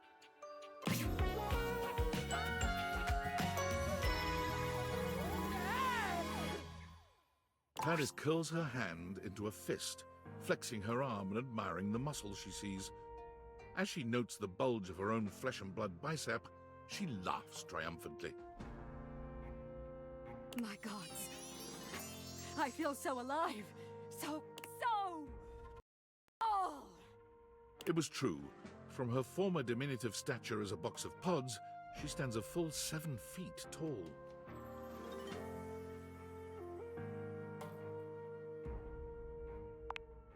Yes. If I do say so, yes, I do.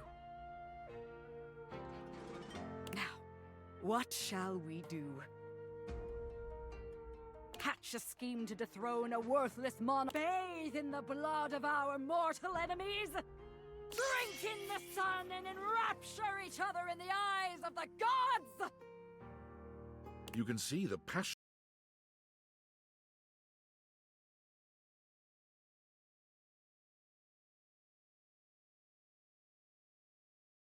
and fury in the now very human eyes of the warrior you've brought into this world. She is a soul out of time and a dominating physical presence. You struggle to decide how much to allow her to indulge in her lusts, blood or otherwise.